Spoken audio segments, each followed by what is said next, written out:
Hello all, बहुत बहुत स्वागत है आप सभी का जीडीसी नर्सिंग क्लासेस में। लेके आ गया हूँ यहाँ पे आपके लिए explanation video regarding the weekly test. जी हाँ, हमने जो नॉर्थ 11 सीरीज यहाँ पे चालू करी है, जहाँ पे हम नर्सिंग ऑफिसर बनने का आपका सपना टारगेट कर रहे हैं। नॉर्थ 11 को यहाँ पे टारगेट किया जा रहा है, जिसमें हमने अलग अलग सब्जेक्ट जैसे कि मेडिकल सर्जिकल नर्सिंग हो या फिर फंडामेंटल है हमारा नर्सिंग या चाइल्ड हेल्थ नर्सिंग है, ये सारे के सारे सब्जेक्ट सिर्फ और सिर्फ आप ही के लिए हम क्या कर रहे हैं, हम एक्सप्लेन कर रहे हैं। इनके एक एक कॉन्सेप्ट को हम एक्सप्लेन कर रहे हैं यूनिट वाइज सब्जेक्ट वाइज। सारा यहाँ पे हम लोग आपके लिए नॉर्थ 11 को टारगेट कर रहे हैं। इसी के दौरान आपको पता है कि जो पर्टिकुलरली पूरे वीक जो हम पर्टिकुलरली आपके लिए कॉन्सेप्चुअल वीडियोस लेके आते हैं, उसमें जो आप स्टडी करते हो, हम उसके लिए एक टेस्ट भी कंडक्ट करते हैं अपनी जीडीसी नर्सिंग की ऐप पे, एप्लीकेशन पे, जो कि प्ले स्टोर से आप डाउनलोड कर सकते हो। टेस्ट को आपको कैसे देना है, कैसे दे सकते हो आप, तो सबसे पहले तो आपको जीडीसी नर्सिंग ऐप को प्ले स्टोर से डाउनलोड करना है। Then you have to go to the particular, वहां पे एक सेक्शन है यानी कि बैचेस करके एक सेक्शन मिलेगा, एक ब्लू कलर का प्लस का आपको एक पर्टिकुलर ऑप्शन मिलेगा, वहां पे उसको क्लिक करोगे आप बैचेस को, तब आपके पास एक कोड मांगेगा। वो क्या मांगेगा? एक कोड मांगेगा, यानी कि बैच कोड। बैच कोड क्या डालना है आपको? nurse 25, सारे के सारे स्मॉल लेटर में है। nurse 25 आपको बैच कोड डालना है, और उसके बाद आप क्या कर सकते हो, टेस्ट जो भी ये पूरा नॉर्थ 11 का जो सीरीज है, इसका जो हम सैटरडे को टेस्ट करते हैं, वो आप क्या कर सकते हो, उस टेस्ट को आप पर्टिकुलरली अटेम्प्ट कर सकते हो यहाँ पे। तो उसके बाद संडे को हम क्या करते हैं, आपको पता है जैसे कि संडे को रात में 9 बजे, यानी कि संडे एट 9 PM हम लोग उस पर्टिकुलर टेस्ट का जो आपने अटेम्प्ट करा था, उसका एक्सप्लेनेशन यहाँ पे लेके आते हैं, ताकि आपके सारे डाउट्स जो भी हैं वो क्लियर हो जाएं। अगर आपने कुछ गलती कर दी है, कोई गलतियां कर दी हैं, तो उसको आपका क्या रैशनलाइजेशन होना चाहिए था, क्या कॉन्सेप्ट होना चाहिए था, क्यों वो गलत ऑप्शन हुआ, या फिर एक पर्टिकुलर ऑप्शन सही है तो क्यों सही है, क्या उसके पीछे हमारा फिजियोलॉजी है या क्या हमारे उसके पीछे कॉन्सेप्चुअल फ्रेमवर्क है। तो आज यहाँ पे हम नर्वस सिस्टम से रिगार्डिंग जितना भी हमने स्टडीज करी थी, other regarding the neuron, other regarding the cerebrum और द ब्रेन स्टेम और सेरिबेलम, उसके रिगार्डिंग हम यहाँ पे टेस्ट का जो पर्टिकुलरली आप लोगों ने अटेम्प्ट करा होगा, आज हम उसका यहाँ पे एक्सप्लेनेशन वीडियो लेके आ गए हैं। पहला यहाँ पे आप देखिएगा, क्वेश्चन आपके सामने स्क्रीन पे है, द बेसिक स्ट्रक्चर। क्या पूछा है? Basic structure and functional unit of the nervous system. Basic question है। सबसे पहले जब पहले दिन स्टार्टिंग करा गया था, इस नर्वस सिस्टम को पढ़ने की मुहिम चालू करी गई थी, एनाटॉमी से हमने शुरुआत करी थी, तो सबसे पहली क्लास में ही आपको ये बताया था कि यहाँ पे जब हम न्यूरॉन के बारे में डिस्कस कर रहे थे कि यहाँ पे क्या है हमारा नर्वस सिस्टम का न्यूरॉन, ये हमारा क्या है, यूनिट है किसकी, ये basic structure and function unit. तो इसमें तो कोई शक ही नहीं है कि आप इसमें एक्सॉन, डेंड्राइट और सिनेप्स में कंफ्यूज हो जाएं। ये सारे के सारे क्या हैं, ये पर्टिकुलरली क्या है, न्यूरॉन्स के पार्ट हैं। ये बाकी के सारे आपको जितने भी यहाँ पे ऑप्शंस दिख रहे हैं, ये एक्चुअल में न्यूरॉन के ही पार्ट हैं यहाँ पे। और बता देता हूं, यहाँ पे अगर क्वेश्चन एक और आ जाए, जैसे कि what is the basic unit of particularly structure and function unit of life, अगर लाइफ की बात आ जाए कि भाई कौन सी बेसिक यूनिट है, कौन सी स्ट्रक्चर एंड फंक्शन यूनिट है लाइफ की, तो उसमें ऑप्शन क्या लगाना है आपको, उसमें लगाना है आपको सेल। अगर क्वेश्चन आ जाता है कि what is the basic structure and function unit of किसकी, नेफ आपका किडनी का, या फिर आपसे पूछ ले कि भाई ये बताइए कि हमारा जो basic structure and function unit है वो एक्सक्रीटरी सिस्टम की अगर बात आ जाती है, किडनी की बात आ जाती है, तो वहां पे क्या होती है हमारी basic structure and function unit, तो वहां पे आंसर क्या बन जाएगा, नेफ्रॉन वहां पे आंसर बन जाएगा। यहाँ पे नर्वस सिस्टम की बात हो रही है, तो यहाँ पे basic structure and function unit क्या हो गई हमारी, न्यूरॉन हो गई। बाकी के सारे ऑप्शंस जो हैं ये न्यूरॉन के ही पार्ट्स हैं। बहुत अच्छे से हमने स्टडीज करा, इसकी स्टडी करी थी। तो यहाँ पे आपके सामने है, यहाँ पे क्या है, ये एक न्यूरॉन का स्ट्रक्चर है, और इस न्यूरॉन के स्ट्रक्चर में डिफरेंट आप देख सकते हो, इसके डिफरेंट स्टेम है, एंड पार्ट है, यहाँ पे इनिशियल पार्ट है इसका। भी मैं क्या है, पार्ट्स को डिनोट और आइडेंटिफाई और लेबलिंग नहीं करूंगा इनकी, क्योंकि आगे भी क्वेश्चन इससे रिलेटेड आएंगे। तो चलते हैं अब अपने नेक्स्ट क्वेश्चन की तरफ। The part of the neuron, the part of the neuron that receives impulses, पूछा है कि इनमें से कौन सा ऐसा पार्ट है न्यूरॉन का, यानी कि नर्वस सिस्टम का बेसिक जो हमारी स्ट्रक्चर एंड फंक्शन यूनिट होती है न्यूरॉन, उसका कौन सा ऐसा पार्ट है जो क्या करता है, रिसीव करता है। क्या रिसीव करता है, इंपल्सेस को, जो इलेक्ट्रिकल इंपल्सेस होती हैं, जो इलेक्ट्रिकल इंपल्सेस होती हैं जिनके अंदर इंफॉर्मेशन होती है, उन इलेक्ट्रिकल इंपल्सेस को, इलेक्ट्रिकल सिग्नल्स को न्यूरॉन का कौन सा पार्ट क्या करता है, रिसीव करता है। रिसीव के लिए पूछा गया है, किस लिए पूछा गया है कि कौन उनको रिसीव करेगा। एक्शन हमारा पहला ऑप्शन है, बी ऑप्शन है dendrite, C is soma and D यहाँ पे क्या है, एक्सन हिल्लॉग। तो इसमें से कौन सा होगा जो इंफॉर्मेशन को, इंफॉर्मेशन यहाँ पे क्या बात हो रही है, इलेक्ट्रिकल सिग्नल्स की यहाँ पे बात हो रही है। तो ये सारे के सारे पर्टिकुलरली यहाँ पे पार्ट्स हैं किसके, न्यूरॉन्स के। लेबलिंग अभी मैं नहीं करूंगा, ये सारे के सारे जितना भी आपको दिखाया है ये हैं किसके पार्ट्स, ये न्यूरॉन के ही पार्ट्स हैं। और यहाँ पे आंसर क्या हो जाएगा, कौन सा पार्ट रिसीव करता है नर्व इंपल्सेस को, इलेक्ट्रिकल इंपल्सेस को, यहाँ पे आंसर बन जाएगा डेंड्राइट। अब डेंड्राइट की बात करें तो इसमें अगर मैं आपसे बोलूं कि डेंड्राइट कहाँ पे है, तो आपको ये वाला जो पार्ट है, बेसिकली ये जो पार्ट है, ये पूरा जो पार्ट है इसको हम क्या बोलते हैं, इस पूरे पार्ट को हम बोलते हैं सेल बॉडी। इस पूरे पार्ट को हम सेल बॉडी बोलते हैं, इस पूरे पार्ट को हम सेल बॉडी बोलते हैं या फिर सोमा बोलते हैं। इसके बीच में ये जो है ये क्या है भाई, यहाँ पे ये हमने पढ़ा था, ये है न्यूक्लियस। और उसके बाद ये जो आपको यहाँ पे जो प्रोजेक्शंस दिख रहे हैं, ये जो प्रोजेक्शंस हैं यहाँ पे, जो हमारे किससे, इस सेल बॉडी से क्या है प्रोट्रूड हो रहे हैं या फिर इससे बाहर आ रहे हैं, इन प्रोजेक्शन को क्या बोला जाता है, इनको बोला जाता है डेंड्राइट। इनको बोला जाता है डेंड्राइट, इनको बोला जाता है, इन प्रोजेक्शंस को डेंड्राइट बोला जाता है। अच्छा, ये जो स्टेम लाइक स्ट्रक्चर है ये पूरा, ये क्या है हमारा, इसको हम बोलते हैं एक्सन। ये क्या है, ये हमने पढ़ा था एक्सन। और ये हमारा क्या है, ये हमारे न्यूरॉन का टर्मिनल पार्ट है। ये क्या है, टर्मिनल पार्ट है। और इसके अंदर हमारी क्या होती हैं, साइनेप्सिस होती हैं, साइनेप्टिक बल्ब्स होते हैं। ये सारी की सारी चीजें हमने पढ़ी थी। तो यहाँ पे पूछा ये जा रहा है, यहाँ पे पूछा ये जा रहा है कि ये बताना है हमको कि रिसीव कौन सा करा था। तो आंसर क्या था हमारा, डेंड्राइट। यानी कि ये जो प्रोजेक्शंस हैं जो सेल बॉडी से निकल रहे हैं, ये क्या करेंगे, सिग्नल को क्या करेंगे, रिसीव करेंगे। तो सिग्नल एक्चुअल में यहाँ से आता है, डेंड्राइट उनको रिसीव करते हैं। मूव करता है किसकी तरफ, वो मूव करता है हमारा किसके थ्रू, एक्शन के थ्रू मूव करता है किसकी तरफ, टर्मिनल पार्ट की तरफ। यानी कि ये जो एक्शन है, ये जो एक्शन है इसकी तरफ मूव करेगा। और उसके बाद कोई दूसरा न्यूरॉन, यानी कि कोई पर्टिकुलरली दूसरा न्यूरॉन क्या है, यहाँ पे ये दूसरा न्यूरॉन है। और ये दूसरा न्यूरॉन क्या करेगा, यानी कि इस दूसरे न्यूरॉन के डेंड्राइट्स, इस दूसरे न्यूरॉन के डेंड्राइट्स जो होंगे यहाँ पे, ये जो डेंड्राइट्स होंगे जैसे कि ये हैं, वो किससे कनेक्टेड होंगे, वो इस वाले यानी कि इस न्यूरॉन के टर्मिनल पार्ट यानी कि सिनेप्सिस से, सिनेप्टिक बल्ब से कनेक्ट होते हैं। ये भी मैंने आपको बताया था।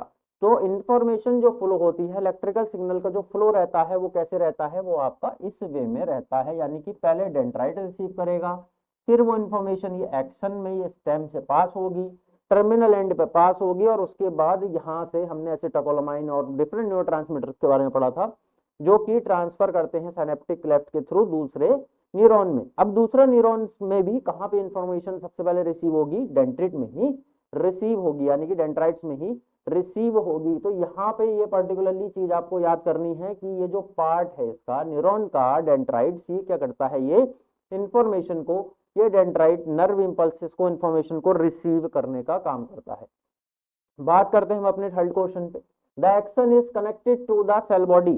इसमें पूछा है कि एक्शन जो है सेल बॉडी से कनेक्टेड रहता है। अच्छा, यहाँ पे आप देखोगे मैंने आपको क्या बताया था, मैंने आपको यहाँ पे बताया था कि ये तो क्या है, ये पूरी की पूरी सेल बॉडी है जिसके अंदर क्या है, यहाँ पे न्यूक्लियस है। ये हमारे क्या है, ये सारे के सारे जो प्रोजेक्शंस हैं ये हमारे, ये सारे के सारे प्रोजेक्शन ये हमारे डेंड्राइट्स होते हैं। तो ये पूछ रहा है क्वेश्चन यहाँ पे कि ये जो सेल बॉडी है और ये जो हमारा एक्शन है, ये जो हमारा एक्शन है, ये आपस में ये जो एक प्लेस है, ये किस पार्ट से कनेक्टेड रहते हैं। यानी कि ये सेल बॉडी, ये पूरी सेल बॉडी इस एक्शन के कहाँ पे, जो जो कनेक्शन है, ये जो कनेक्शन बन रहा है, ये पर्टिकुलरली इस कनेक्शन का नाम पूछ रहा है यहाँ पे। तो यही पूछ रहा है, the axon is connected to the cell body at, कहाँ पे कनेक्ट होता है, डेंड्रिटिक रूट पे कनेक्ट होगा, एक्सन हिल्लॉक पे कनेक्ट होगा, एक्सन हिलॉक पे कनेक्ट होगा, सिनेप्टिक नॉग पे कनेक्ट होगा, या फिर नोड ऑफ रणवीर पे कनेक्ट होगा। तो आपको बताना है सिंपली एक्सन और सेल बॉडी में जो कनेक्शन है उस पार्ट का नाम क्या है। उस पार्ट का नाम होता है एक्सन हिलॉक। क्या नाम होता है उसका? एक्सन हिलॉक नाम होता है। तो फिर से यहीं पे मैं फिर से बताऊंगा आपको, ये फिर से एक बार इसका स्ट्रक्चर देख लेते हैं। तो ये तो हमारा क्या हो गया, ये हमारा सेल बॉडी है, ये हमारा क्या है, ये हमारा सेल बॉडी है, ये पूरा स्ट्रक्चर हमारा सेल बॉडी है। और ये जो स्ट्रक्चर है हमारा, ये हमारा स्ट्रक्चर है एक्सन, ये स्ट्रक्चर है हमारा एक्सन। और यहाँ पे ये जो कनेक्शन है, ये वाला जो कनेक्शन है, ये यहाँ पे ये जो कनेक्शन आपको दिख रहा है, ये जो कनेक्शन है इसको क्या बोला जाता है? इसको बोला जाता है एक्सन हिलॉक। इसको बोला जाता है एक्सन हिलॉक बोला जाता है इसको। और यहाँ से ही क्या है, ये सेल बॉडी और ये प्रॉपरली पूरा एक्सन ये कनेक्टेड होते हैं। तो ये पार्ट क्या है हमारा? एक्सन हिलॉक है। तो our right answer is the axon hillock, हमारा यहाँ पे आंसर हो जाएगा। चलिए, then we have the fourth question, myelin sheath in the CNS is formed bye.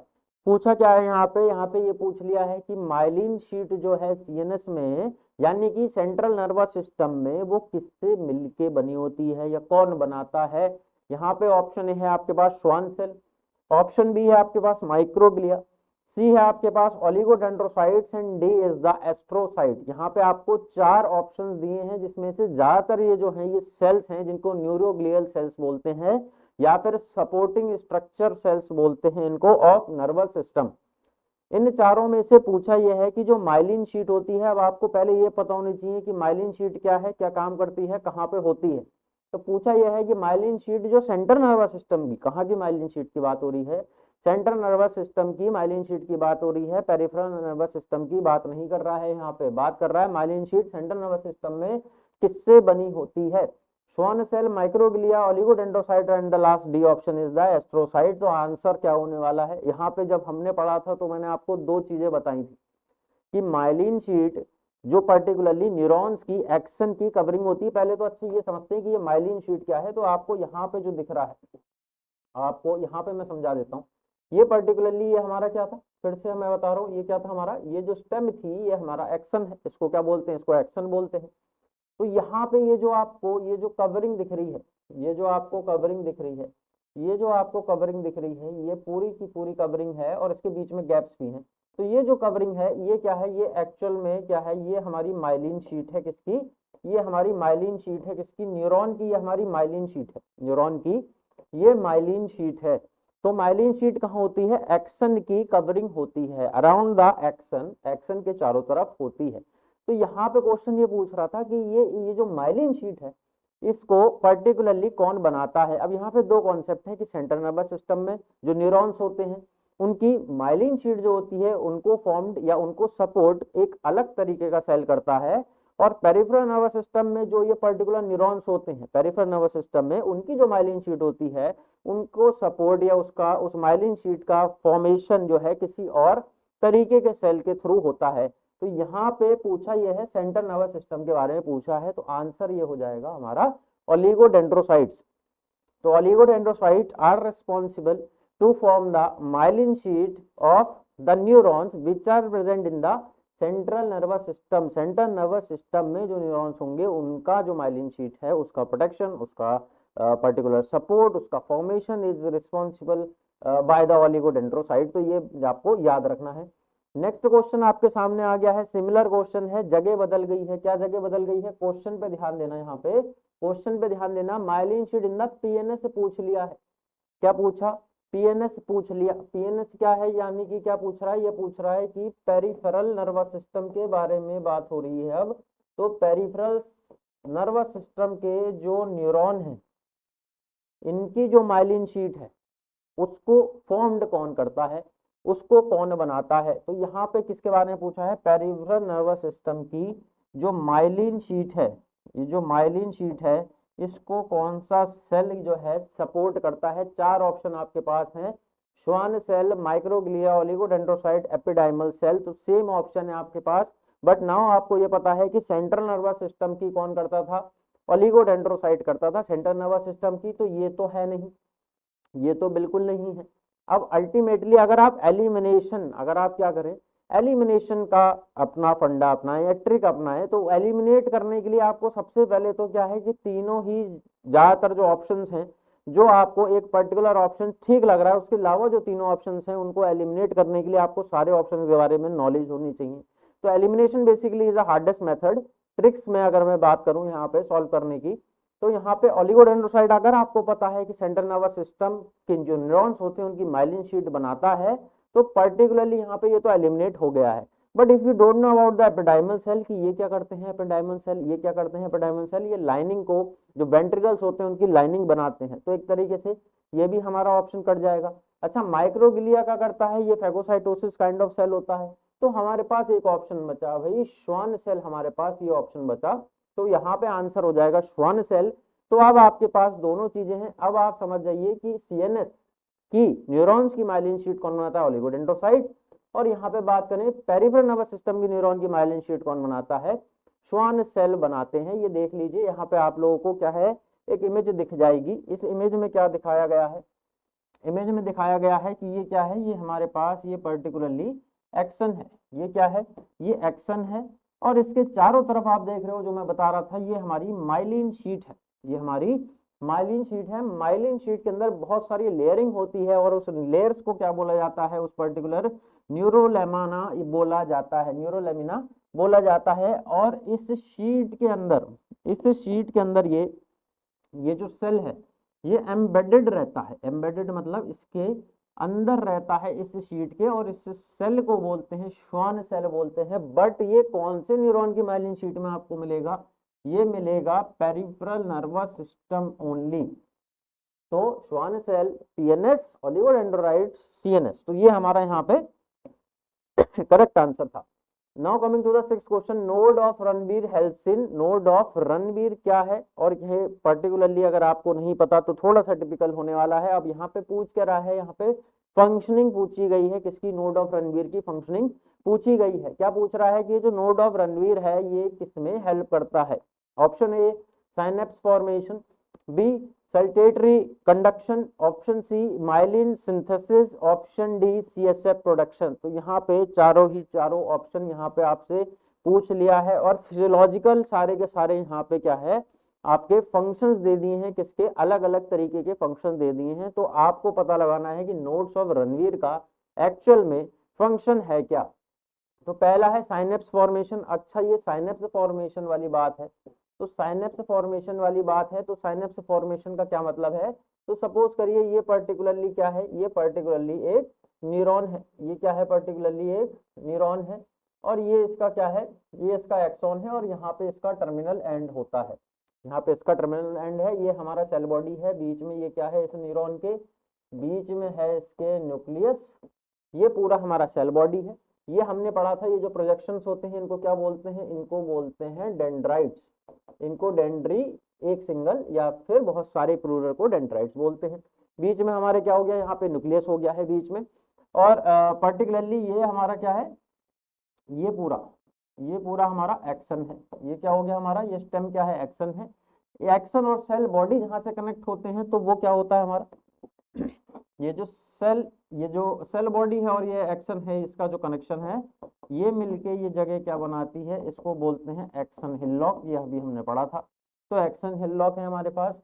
अच्छा, इस एक्शन के चारों तरफ मैंने अभी बताया था आपको कि ये माइलिन शीट होती है, क्या होती है, माइलिन शीट होती है। और इस माइलिन शीट में श्वान सेल होते हैं जो पेरिफेरल नर्वस सिस्टम में पाए जाते हैं, न्यूरॉन्स की माइलिन शीट बनाने में जो हेल्प करते हैं, और सेंट्रल नर्वस सिस्टम में ओलिगोडेंड्रोसाइट्स होते हैं। लास्ट में ये जो इसके स्ट्रक्चर है, यहाँ पे लास्ट में ये टर्मिनल स्ट्रक्चर है, ये क्या है हमारा, ये सिनेप्सिस है, इसको साइनेप्टिक बल्ब, साइनेप्टिक नोब बोला जाता है। तो यहाँ पे पर्टिकुलरली अगर बात करें नोड्स ऑफ रणवीर की, तो न्यूरॉन में पहले तो आपको ये देखना है कि नोड्स ऑफ रणवीर कहाँ है ये। अब ये भैया, ये जो रणवीर सिंह है या रणवीर कपूर है, ये कहाँ है, ये जो रणवीर की बात हो रही है, ये रणवीर है कौन, कहाँ है ये पर्टिकुलरली न्यूरॉन में। तो ये जो माइलिन शीट आप देख रहे हो, इसके बीच में आपने देखा होगा डायग्राम्स में भी प्रीवियसली कि गैप होता है, इनके बीच में गैप होता है, ये इनके बीच में क्या है, गैपिंग है। तो पर्टिकुलरली ये जो गैपिंग है, इसी को क्या बोला जाता है, इसी को बोला जाता है nodes of Ranveer. Nodes of Ranveer इसी स्ट्रक्चर का, इसी इसी जो बिटवीन द माइलिन शीट जो गैपिंग होती है उसको क्या बोला जाता है, उसको बोला जाता है नोट्स ऑफ रणवीर बोला जाता है यहाँ पे। अब पर्टिकुलरली आप देखोगे कि ये तो समझ में आ गया सर कि एनाटॉमी है हमारी, आपने बता दी कि नोट्स ऑफ रणवीर जो है जो स्पेसेस होते हैं बिटवीन द माइलिन शीट वहां पे नोट्स ऑफ रणवीर होता है। Now what is the physiological work, यहाँ पे पूछ क्या रहा है, क्वेश्चन पूछ रहा है कि क्या करता है ये। अब सबसे पहले बात आई चलिए साइनेप्स फॉर्मेशन की। तो साइनेप्स हमारा टर्मिनल एंड है, तो साइनेप्स तो हमारा सिनेप्टिक यहाँ पे ये तो अलग चीज है, तो ये हमारा नहीं है अभी के लिए। सैलिटेटरी कंडक्शन, सैलिटेटरी कंडक्शन का मतलब है यहाँ पे कंडक्शन को क्या करता है, स्ट्रॉन्ग करता है। कैसे स्ट्रॉन्ग करता है, इसके अंदर जो चैनल्स होते हैं पोटेशियम चैनल, सॉल्टेटरी कंडक्शन मतलब उनसे स्पीड अप करता है जो भी सिग्नल, जो भी नर्व कंडक्शन इसके अंदर हो रहा होगा, ये नोट्स ऑफ रणवीर इस माइलिन शीट के थ्रू उसको फोर्स, उसको एनहेंस करने में हेल्प करते हैं एक्चुअली में। तो ये सैलिटेटरी कंडक्शन अभी के लिए ठीक है। माइलिन सिंथेसिस, माइलिन सिंथेसिस की बात आई है यहाँ पे स्टूडेंट्स। तो माइलिन सिंथेसिस की क्या मतलब है, ये जो हमारा माइलिन शीट है, ये जो ब्लू कलर का मैंने माइलिन शीट बनाया है एक्सन के चारों तरफ, आपको पता है कि माइलिन शीट हमारी सीएनएस की बात होती है तो ऑलिगोडेंड्रोसाइट बनाते हैं, अभी हमने पढ़ा था। पीएनएस की बात होती तो कौन बनाता, श्वान सेल बनाता। तो माइलिन शीट का सिंथेसिस तो ये नोट्स ऑफ रणवीर करता ही नहीं है, ये तो अभी अभी हमने समझा था। सीएसएफ प्रोडक्शन की बात करें तो सीएसएफ प्रोडक्शन वेंट्रिकल्स में होता है, न्यूरॉन्स का उसमें कोई भी कहीं से भी दूर दूर तक क्या है रोल प्ले वहां पे नहीं है, तो सीएसएफ प्रोडक्शन भी यहाँ पे नहीं है। सो the correct answer will be the saltatory conduction. Notes of Ranvier क्या करते हैं, हेल्प करते हैं फोर्स करने में, एनहेंस करने में। ये जो प्रॉपर जो नर्व इंपल्स होती है, जो न्यूरॉन की जो नर्व इंपल्स होती है उसको आगे बढ़ाने में, उस इलेक्ट्रिकल सिग्नल को आगे बढ़ाने में ये नोट्स ऑफ रणवीर क्या करता है, ये हेल्प करता है एक्चुअली में। So the correct option is the saltatory conduction. चलिए, now which of the following represent the normal protein concentration in CSF. क्या बोला गया है यहाँ पे, ये बोला गया है यहाँ पे कि ये बताइए कि भाई सेरिब्रोस्पाइनल फ्लूइड, ये क्या है, सीएसएफ क्या है हमारा, सेरिब्रोस्पाइनल फ्लूइड। ये सेरिब्रोस्पाइनल फ्लूइड जो है इसके अंदर किसका कंसंट्रेशन पूछा है, प्रोटीन का कंसंट्रेशन पूछा है। कैसा कंसंट्रेशन पूछा है, नॉर्मल कंसंट्रेशन यहाँ पे पूछा है सीएसएफ में। तो आपको याद होगा प्रीवियस वीडियोस में जब मैंने आपको ये सीएसएफ की एनाटॉमी और फिजियोलॉजी पूरी बताई थी, इसका सर्कुलेशन भी बताया था, कहाँ पे बनता है, वेंट्रिकल्स के थ्रू बनता है, कैसा सर्कुलेशन है, सारी चीजें आपको क्लियर करी थी। उसमें मैंने आपको सीएसएफ का क्वांटिटी से लेके कंसंट्रेशन तक बताया था, मतलब क्वांटिटी प्लस क्वालिटी पे डिस्कस करा था। क्वांटिटी मतलब कितना एमएल होता है, और क्वालिटी मतलब इसके अंदर कौन कौन से कंटेंट्स होते हैं, प्रोटीन कितना होता है, ग्लूकोज कितना होता है, ये सारी की सारी चीजें हमने डिस्कस करी थी। तो यहाँ पे पूछा है क्या, प्रोटीन पूछा है।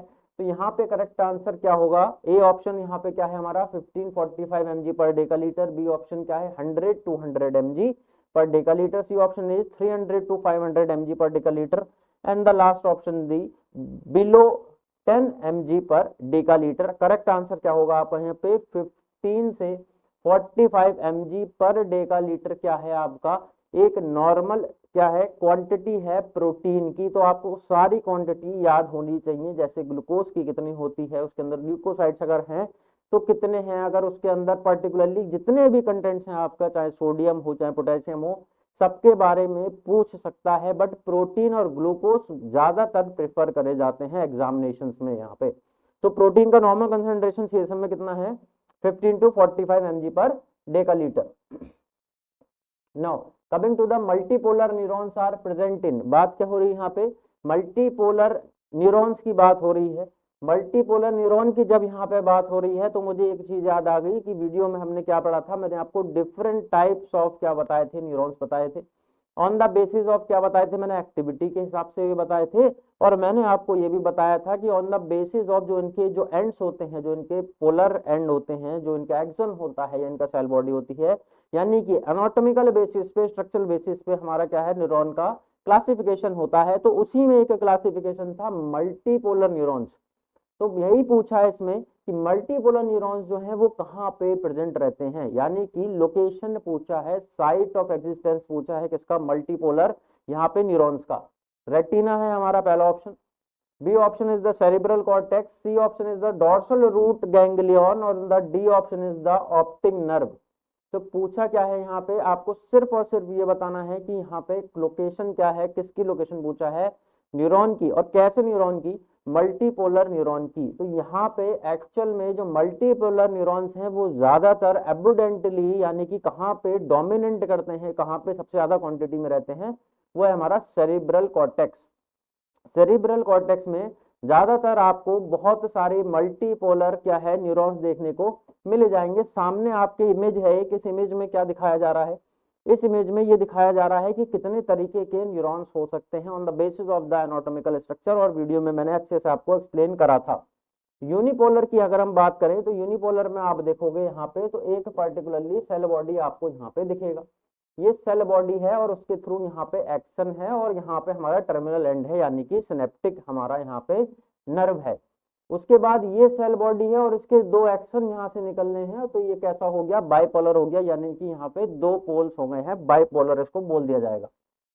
उसके बाद है यहाँ पे स्यूडो यूनिपोलर, यानी कि स्यूडो मतलब क्या है, स्यूडो मतलब है यहाँ पे ये जो स्यूडो है इसका मतलब है फेक, स्यूडो का मतलब फेक या फिर फॉल्स।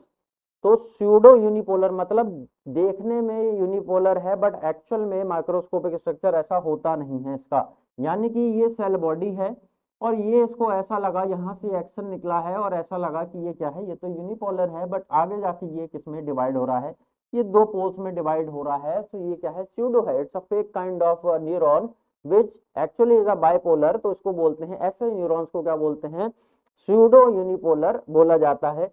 अब यहाँ पे आप देखेंगे मल्टीपोलर की, तो यहाँ पे बहुत सारे पोल्स हैं। अब यहाँ पे एक सेल बॉडी है और इन डेंड्राइट से, अभी डेंड्राइट दिख रहे हैं, इनसे कनेक्टेड क्या है, एक्सोन होंगे, इनसे कनेक्टेड डिफरेंट एक्सोन होंगे और इन डिफरेंट एक्सोन के अलग अलग क्या बनेंगे, अलग अलग पोस्ट साइनेप्टिक टर्मिनल्स बनते हैं। तो actually this is kind of a multipolar neuron. यहाँ पे इनको क्या बोला जाता है, मल्टीपल पोलर, यानी कि मल्टीपल पोल होते हैं इनके यहाँ पे। तो ये कुछ बेसिक क्या है, बेसिक है किसके बारे में, जब क्लासिफाई करा जाएगा किसके बारे में, आपको न्यूरॉन्स के बारे में। तो यहाँ पे ये भी पूछा जा सकता है कि भाई on the basis of pole bipolar के कितने होते हैं, मल्टीपोलर का ओरिजिन होता है पोल्स का तो कहाँ से होता है, हमारा सेल बॉडी से होता है। तो ये सारी चीजें आपको पता होनी चाहिए। बात करें कि यहाँ पे पूछा गया था कि मल्टीपोलर सबसे ज्यादा कहाँ होते हैं, तो यहाँ पे सेरिब्रल कॉर्टेक्स में, याद रखिएगा बहुत ज्यादा एबुडेंटली प्रेजेंट होते हैं नंबर्स में हमारा multipolar kind of neuron. Next हमारा है sensory neurons are also called, sensory जो न्यूरॉन है उनको ऑल्सो यानी कि उनको और क्या कहा जाता है। ए ऑप्शन है afferent neuron, B is the efferent neuron, C is inter neurons and D is the motor neurons. अब यहाँ पे क्या है, क्या बताया गया, क्या पूछा गया, यहाँ पे ये पूछा गया है किसके बारे में, पूछा गया है कि सेंसरी न्यूरॉन का आप हमें क्या बता दीजिए, ए के ए बता दीजिए, आल्सो नोन एज बता दीजिए, ऑल्सो कॉल्ड एज बता दीजिए। तो इस पूरे पर्टिकुलर सेगमेंट पे मैंने शॉर्ट भी आप लोगों के लिए क्रिएट करा था और वीडियो भी यहाँ पे बनाई थी, और जिसमें सेंसरी को मैंने किससे कनेक्ट करा था, सेंसरी टाइप के, यानी कि सेंसरी मतलब जो अलग अलग स्टिमुलस से क्या है रिसीव करके उस स्टिमुलस को ब्रेन तक लेके आते हैं, यानी कि रिसीव करते हैं, ये कैसे न्यूरॉन्स होते हैं, सेंसरी टाइप के न्यूरॉन्स होते हैं। मोटर न्यूरॉन्स क्या है, हमारे जो मोटर एक्टिविटी करवाते हैं वो मोटर टाइप के न्यूरॉन्स होते हैं, यानी कि हमारे नर्वस सिस्टम से वो हमारे पेरिफेरल नर्वस सिस्टम की तरफ कोई भी इलेक्ट्रिकल सिग्नल्स को लेके जाएंगे, वो मोटर रिस्पॉन्स के लिए वो मोटर न्यूरॉन्स होते हैं। तो यहाँ पे ये दोनों मैंने आपको बताए थे। अब यहाँ पे पूछा है कि दूसरा नाम क्या हो सकता है, तो दूसरा नाम भी यहाँ पे बताया था और आंसर हो जाएगा इसका एफरेंट न्यूरॉन, इसका आंसर हो जाएगा, क्या हो जाएगा, एफरेंट न्यूरॉन इसका आंसर हो जाएगा। अब यहाँ पे मैंने आपको बताया था कि यानी आपको दो टर्म बताए थे कि एच से आपको क्या करना है, एसोसिएट ए को करना है, और एम से क्या करना है आपको, एसोसिएट ई को करना है। तो ये क्या बन जाएगा, ये आपका बन जाएगा SAME, आपका यहाँ पे ये बन जाएगा, यानी कि सेम वर्ड जो है ये आपको याद रखना है। ये मैंने आपको बताया था कि सेम वर्ड आपको याद रखना है, यानी कि सेंसरी एफरेंट और motor efferent. Sensory afferent, afferent A से है ये हमारा एफरेंट है, ये क्या है हमारा एफरेंट है, और ये हमारा इफरेंट है। तो ये आप क्या है कोडिंग निमोनिक्स आप याद कर सकते हो, इसको अपने दिमाग में मेमोराइज करने के लिए ये सारी चीजें आप याद कर सकते हो। तो ये तो हमारा ऐसे बन गया, ये हमारा एम ही बन गया, सेंसरी एफरेंट मोटर इफरेंट पूरा बन गया, ये हमारा सेम बन गया है। तो यहाँ पे क्या है इसका मतलब, इसका आंसर क्या हो गया हमारा जो मैंने बताया था, इसको एफरेंट न्यूरॉन बोलेंगे। अगर यहाँ पे मोटर होता, यहाँ पे क्या होता, motor neurons are also called as, तो यहाँ पे इफरेंट होता। बात करें हम इंटर न्यूरॉन्स की, अगर बात करें इंटर न्यूरॉन्स की, तो इंटर न्यूरॉन्स का क्या मतलब है, यहाँ पे ये जो इंटर न्यूरॉन्स आपको दिख रहा है, इंटर न्यूरॉन्स जो है ये हमारा मोटर है, ये हमारा सेंसरी है, और ये हमारा क्या है बीच में जो रहते हैं ये इंटर न्यूरॉन्स होते हैं। अच्छा, मोटर न्यूरॉन्स की अगर हम बात करें तो मोटर न्यूरॉन्स हमारे क्या है, मोटर न्यूरॉन्स क्या करेंगे, ये हमारा सिग्नल्स को अवे लेके जाते हैं, यानी कि दूर लेके जाते हैं। किससे दूर लेके जाते हैं, सेंट्रल नर्वस सिस्टम से दूर लेके जाते हैं पेरिफेरल की तरफ। और हमारा जो सेंसरी है वो सेंसरी क्या करता है, टुवर्ड सेंट्रल नर्वस सिस्टम लेके आता है हमारे पेरिफेरल से, ये टुवर्ड सेंट्रल नर्वस सिस्टम, ये अवे सेंट्रल नर्वस सिस्टम। और ये जो बीच में ये जो हमारे इंटर न्यूरॉन्स रहते हैं ये हमारे क्या है, ये हमारे ब्रेन में रहता है, सेरिब्रल कॉर्टेक्स में रहता है। और ये सारे के सारे क्या करते हैं, ये इंफॉर्मेशन, ये जो इंफॉर्मेशन आ रही है, ये मोटर जो लेके आ रहा है, ये सेंसरी जो लेके जा रहा है, ये सारा जो ब्रेन में इंटरप्रिटेशन हो रहा है इंफॉर्मेशन का, उसकी प्रोसेसिंग हो रही है। इन सारी प्रोसेसिंग के लिए, इस डिसीजन मेकिंग के लिए ये इंटर न्यूरॉन जो है, ये जो इंटर न्यूरॉन है ये रिस्पॉन्सिबल होते हैं। तो ये इंटर, इसलिए इनको इंटर न्यूरॉन बोला जाता है, यानी कि बीच के, इंटर, इंटर मतलब बीच, तो हमारा इंटर न्यूरॉन भी नहीं होगा, एफरेंट भी यहाँ पे नहीं होगा, और मोटर न्यूरॉन नहीं होगा। तो यहाँ पे आंसर सीधा सीधा क्या था, एफरेंट, यहाँ पे हमारा न्यूरॉन्स हमारे आंसर थे। चलिए, coming to the next question, that is the motor neurons carry impulses.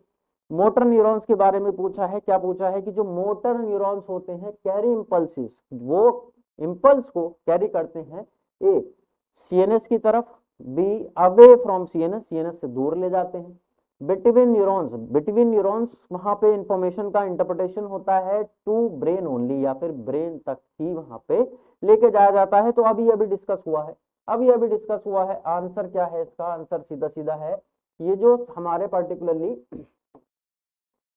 ये जो हमारा मोटर न्यूरॉन के बारे में बात हो रही है, इसमें क्या डिस्कशन हुआ था, अभी बिल्कुल डिस्कशन हुआ था कि मोटर न्यूरॉन्स जो हैं वो क्या करते हैं, वो सीएनएस से दूर लेके जाते हैं, कहाँ लेके जाते हैं, पीएनएस की तरफ लेके जाते हैं। तो सीएनएस से अवे, यानी कि सीएनएस से दूर लेके जा रहे हैं किसको, इन्फॉर्मेशन को। सो अवे फ्रॉम सीएनएस यहाँ पे करेक्ट आंसर है, बिल्कुल सोचने वाली यहाँ पे बात नहीं है, कोई कंफ्यूजन का यहाँ पे सवाल है ही नहीं। Now coming to the next question, CNS include, जो सीएनएस है हमारा वो कौन सा पार्टिसिपेटरी उनसे एनाटॉमिकल स्ट्रक्चर से बना होता है, या फिर बात करें यहाँ पे पूछा क्या जा रहा है और ये यहाँ पे क्या टारगेट करा जा रहा है, यहाँ पे classification of the nervous system यहाँ पे टारगेट करा जा रहा है। तो क्लासिफिकेशन ऑफ नर्वस सिस्टम में सेंट्रल नर्वस सिस्टम है, पेरिफेरल नर्वस सिस्टम है।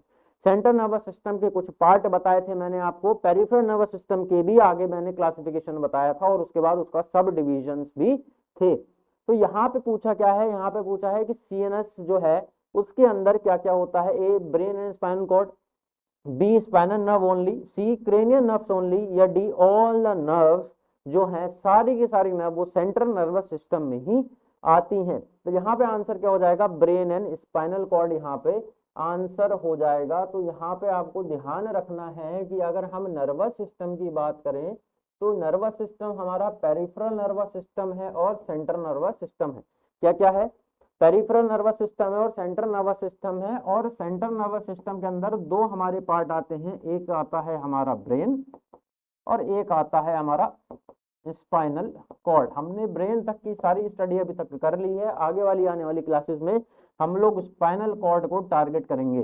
फिलहाल अभी के लिए coming back to the topic, central nervous system is having two anatomical structure, brain and spinal cord. तो यहाँ पे सीधा सीधा आंसर क्या है, ब्रेन एंड स्पाइनल कॉर्ड यहाँ पे किसके अंदर आते हैं, किसके अंडर आते हैं, सेंट्रल नर्वस सिस्टम के अंडर आते हैं। अब क्या पूछा इसने, ये पूछा कि पीएनएस के अंदर कौन आता है, central nervous system, peripheral nervous system, central nervous system के अंदर ब्रेन और स्पाइनल कॉर्ड आ गए। आपको पूछ रहा है कि भाई पेरिफेरल नर्वस सिस्टम के अंदर फिर क्या आता है, ब्रेन ओनली आता है तो ब्रेन तो आएगा नहीं, ब्रेन तो नहीं आएगा क्योंकि ये तो सेंट्रल नर्वस सिस्टम के अंडर आता है, तो ये तो नहीं होने वाला।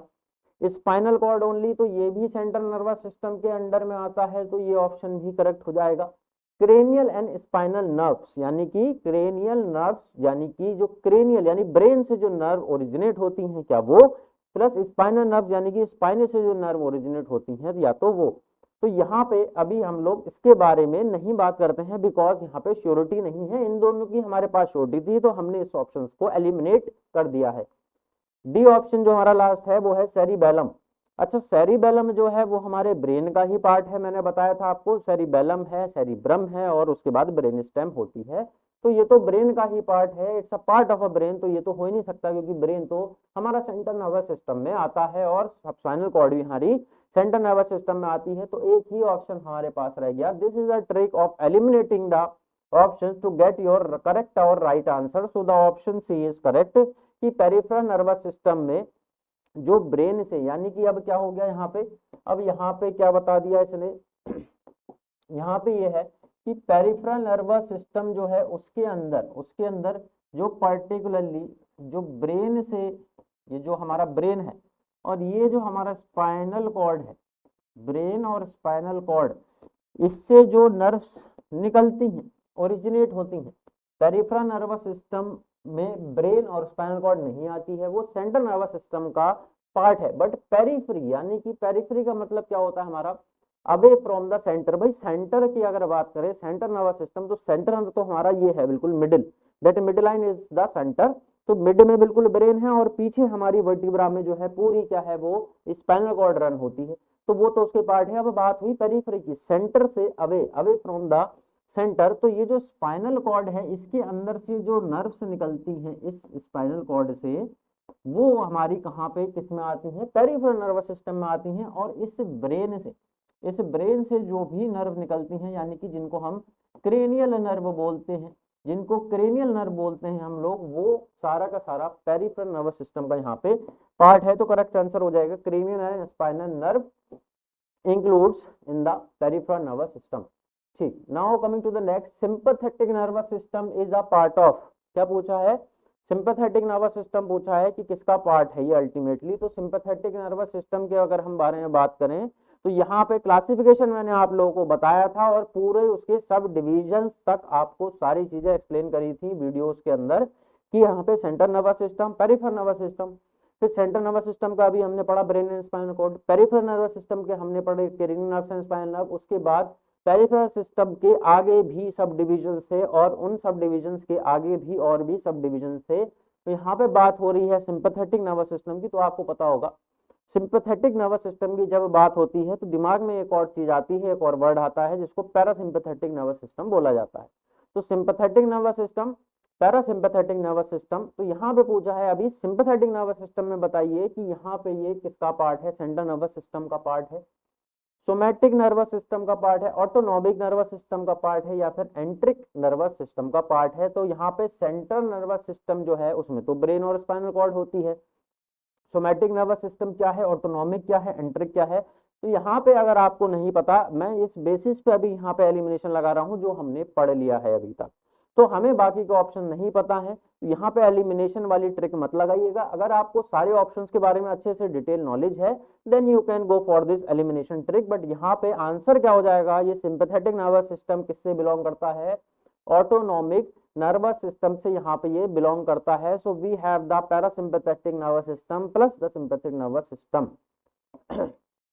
सामने आपको एक इमेज दिख रहा है, इमेज देख लीजिए अच्छे से, ये पर्टिकुलरली पूरा जो ये नर्वस सिस्टम का जो पूरा आपके सामने ये जो एक डायग्राम दिख रहा है, क्लासिफिकेशन दिख रहा है, डिवीजन दिख रहा है। यहाँ पे starting with the nervous system मैंने बताया पेरिफेरल और सेंटर। अब यहाँ पे ये जो पिंक कलर में सेंट्रल लिखा है, इसने इसी को डिनोट करा कि ये देखिए आप, ये जो पिंक कलर में लिखा है ये यही लिखा है कि ये क्या है, ये तो ब्रेन को इसने डिनोट करा और ये स्पाइनल कॉर्ड क्या हो गया, रन करा हमारा वर्टिब्रा के अंदर। तो सेंट्रल नर्वस सिस्टम ये जो है ये क्या है हमारा सीएनएस है, it consists of brain, this brain and that particular spinal cord. Then we have the peripheral nervous system indicating with the blue, peripheral nervous system indicating with the blue, अब यहाँ पे ये दो सब डिविजन यहाँ पे आपको देखने को मिलते हैं। एक है हमारा ऑटोनॉमिक, या आपको ऑटोनॉमिक देखने को मिलेगा, और एक को बोलते हैं हम सोमैटिक। अच्छा, ये ब्लू कलर में जो डिनोट हो रहा है यहाँ पे आप देखोगे, ये जो स्पाइन है, यहाँ से बहुत सारी आपको नर्व एंडिंग्स निकली हुई यहाँ पे दिख रही होंगी। So there is a illustration जहाँ पे आपको दिख रहा है कि स्पाइन से बहुत सारी नर्व एंडिंग निकली है। And then we have the cranial nerves also showing कि ब्रेन से क्रेनियल नर्व भी दिख रहा है। तो यहाँ पे मतलब वही है कि ब्रेन और स्पाइन कॉर्ड के अलावा जितनी भी नर्व्स होती हैं वो हमारी पेरिफेरल नर्वस सिस्टम में आ जाती हैं। बट यहाँ पे पेरिफेरल नर्वस सिस्टम हमारा डिवीजन है सोमैटिक और ऑटोनॉमिक में। अभी हमने जो क्वेश्चन हमारा बेसिस था वो ऑटोनॉमिक का था। So let's focus on autonomic. Autonomic का दो सब डिवीजन हमारे पास है, एक है सिंपैथेटिक एंड एक है पैरासिम्पैथेटिक। तो यहाँ पे दो सब डिवीजन है। Coming going to more forward, somatic का भी यहाँ पे हमारे पास दो डिवीजन है, एक है सेंसरी इनपुट, एक है हमारा मोटर आउटपुट। मतलब सेंसरी इनपुट है, मतलब जो रिसीव करते हैं हम इंफॉर्मेशन, और मोटर जो हम उसका रिस्पॉन्स देते हैं, that is the motor output. तो ये बेसिक डायग्राम है, क्लासिफिकेशन है, इसको बिल्कुल भी नहीं भूलना है। Now coming to our next question, fight और flight response is regulated by, क्या पूछा है, फ्लाइट और फाइट रिस्पॉन्स। वीडियो में इसके बारे में भी मैंने आपको बताया था और बहुत अच्छे से एक्सप्लेन करके एग्जाम्पल देके यहाँ पे मैंने आपको समझाया था।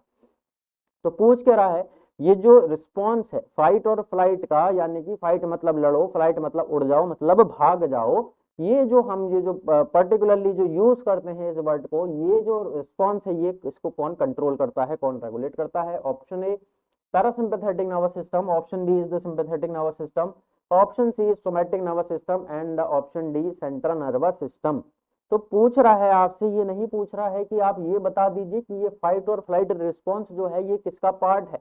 पूछ तो ये भी सकता है अल्टीमेटली, बट यहाँ पे पूछ क्या रहा है, यहाँ पे पूछ रहा है अलग तरीके से पूछ रहा है कि रेगुलेट कौन करता है। तो एक तरीके से वही है यहाँ पे, वही है, थोड़ा सा क्या है वर्ड्स का हेर फेर है, जम्बल है यहाँ पे।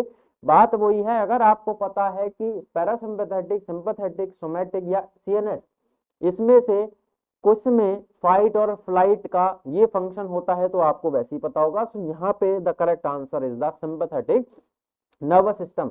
अच्छा, आपके पास ये दूसरा भी अभी क्वेश्चन है, क्वेश्चन नंबर 15। यहाँ पे भी पूछा गया है, एक पर्टिकुलर यहाँ पे यूज करा गया है रेस्ट एंड डाइजेस्ट।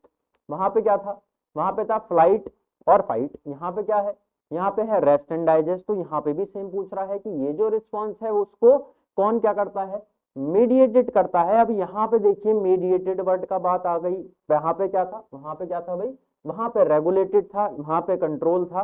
तो it's just a jumble of words. आपको थोड़ा सा क्या है अपनी वोकैबुलरी भी स्ट्रॉन्ग करनी पड़ेगी, और वोकैबुलरी स्ट्रॉन्ग करने के लिए अभी इन पर्टिकुलर वर्डिंग्स को समझने के लिए तो आपको क्या करना है, क्वेश्चंस को सॉल्व करना है रेगुलर बेसिस पे। एमसीक्यू जब तक सॉल्व नहीं करोगे you will not get addicted to it, you will not get adapted to it. और आपको अडेप्टेशन करना एमसीक्यूज पे बहुत ज्यादा जरूरी है, क्योंकि अलग अलग तरीके के एमसीक्यूज में आपको अलग अलग तरीके की वोकैबुलरी देखने को मिल जाएगी। तो आपको जब इस चीज से एक्सपोजर होगा, जब आप अटेम्प्ट करोगे एमसीक्यू, तब आपको ये भी समझ में सारी चीजें आ जाएंगी और आप उसको क्या करेंगे, अडेप्ट कर लेंगे। तो आपके लिए थोड़ी चीजें आसान हो जाएंगी।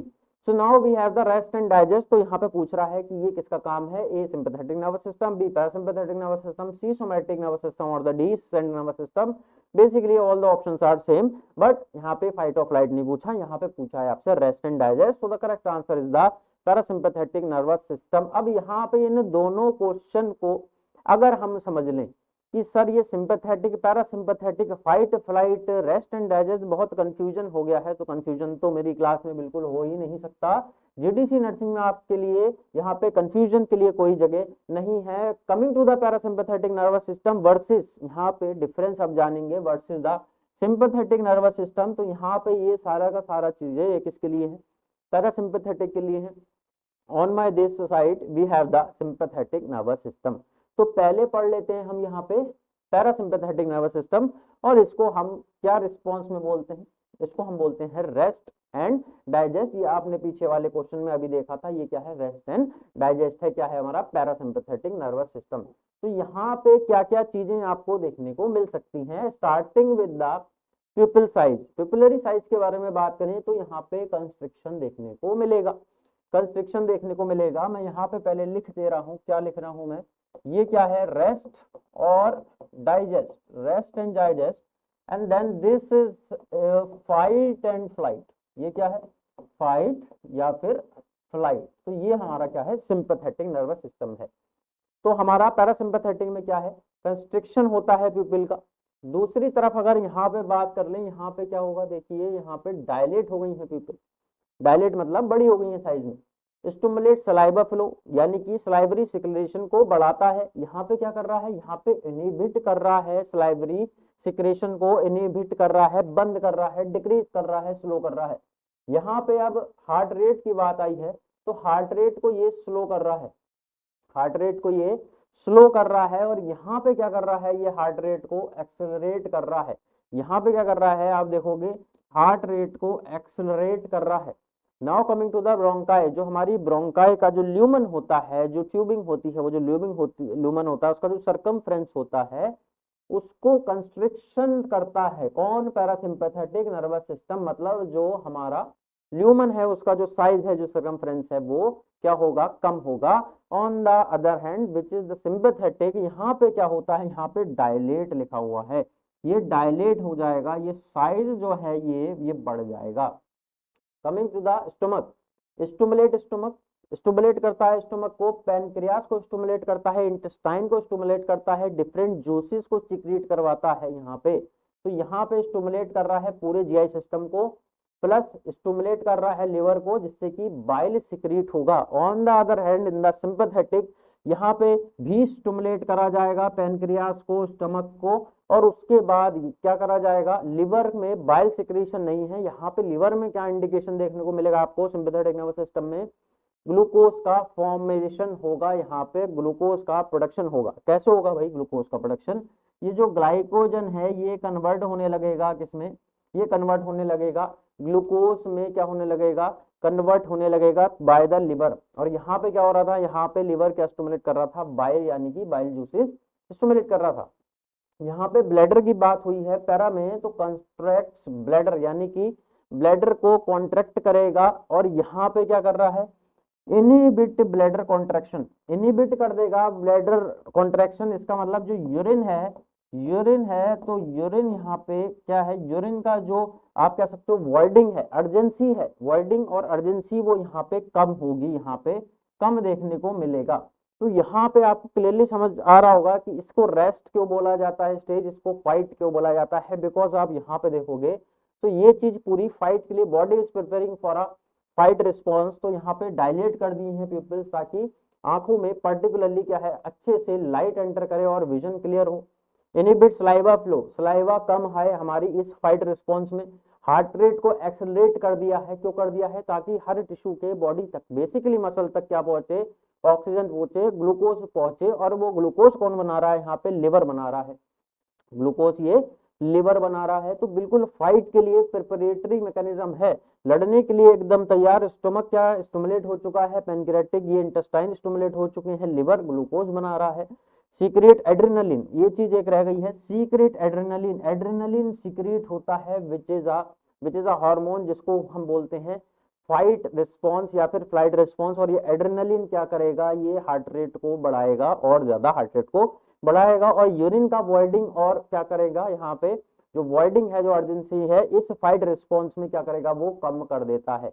तो this is a stage which is indicating the fight और flight response. This is a stage which is more of a hibernating kind of stage, जिसमें क्या है, रेस्ट और डाइजेस्ट यहाँ पे देखने को बॉडी के अंदर मिलता है। तो आई होप कि आपको ये बिल्कुल क्लियर हो गया होगा, ये सारा पैरासिम्पैथेटिक और सिंपैथेटिक, क्योंकि पूछा बहुत कुछ जा सकता है इसमें, तो मैंने पूरा ही पूरा कॉन्सेप्ट आपके लिए क्लियर कर दिया है। Coming to our next question, the outer most meningeal layer, outer most meningeal layer, यानी कि यहाँ पे मेनिंजेस के लिए पूछा जा रहा है। अब यहाँ पे हमारे पास 3 मेनिंजेस होती हैं ब्रेन के अंदर, यानी कि 3 मेनिंजेस में से पूछ क्या रहा है, पूछ रहा है आउटर मोस्ट कौन सी है।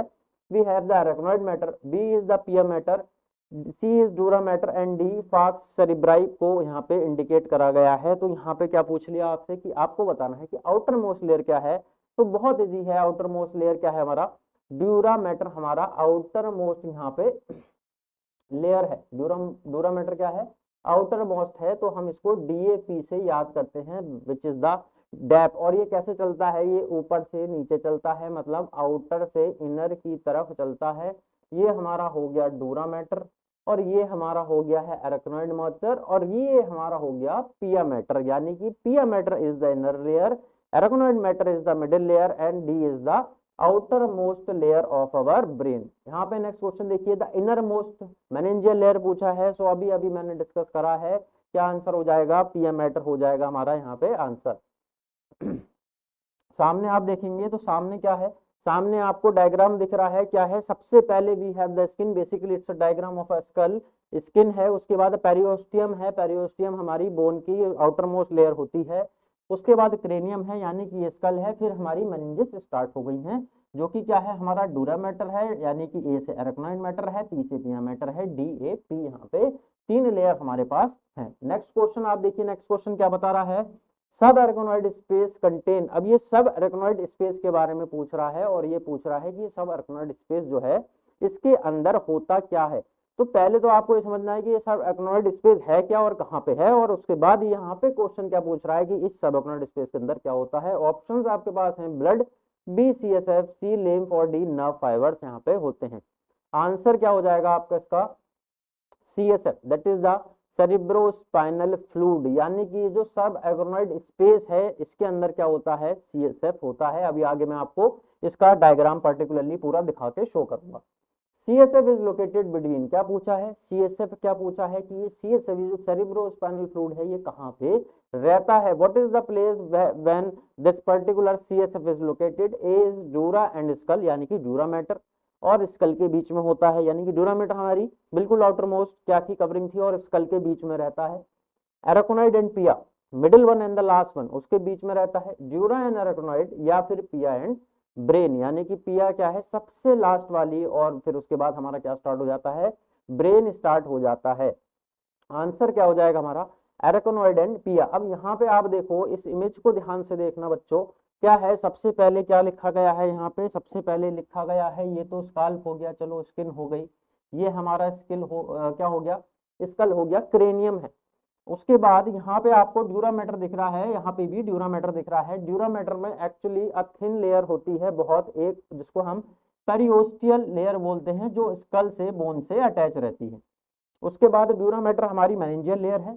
उसके बाद हमें पता है ड्यूरा मैटर के बाद मिडिल वन कौन सी होती है, अरेक्नोइड होती है, और उसके बाद हमारी लास्ट में कौन सी आती है, ये वाली लेयर पिया मैटर आता है, और this is the outer covering of a brain, ये हमारा सेरिब्रल कॉर्टेक्स है।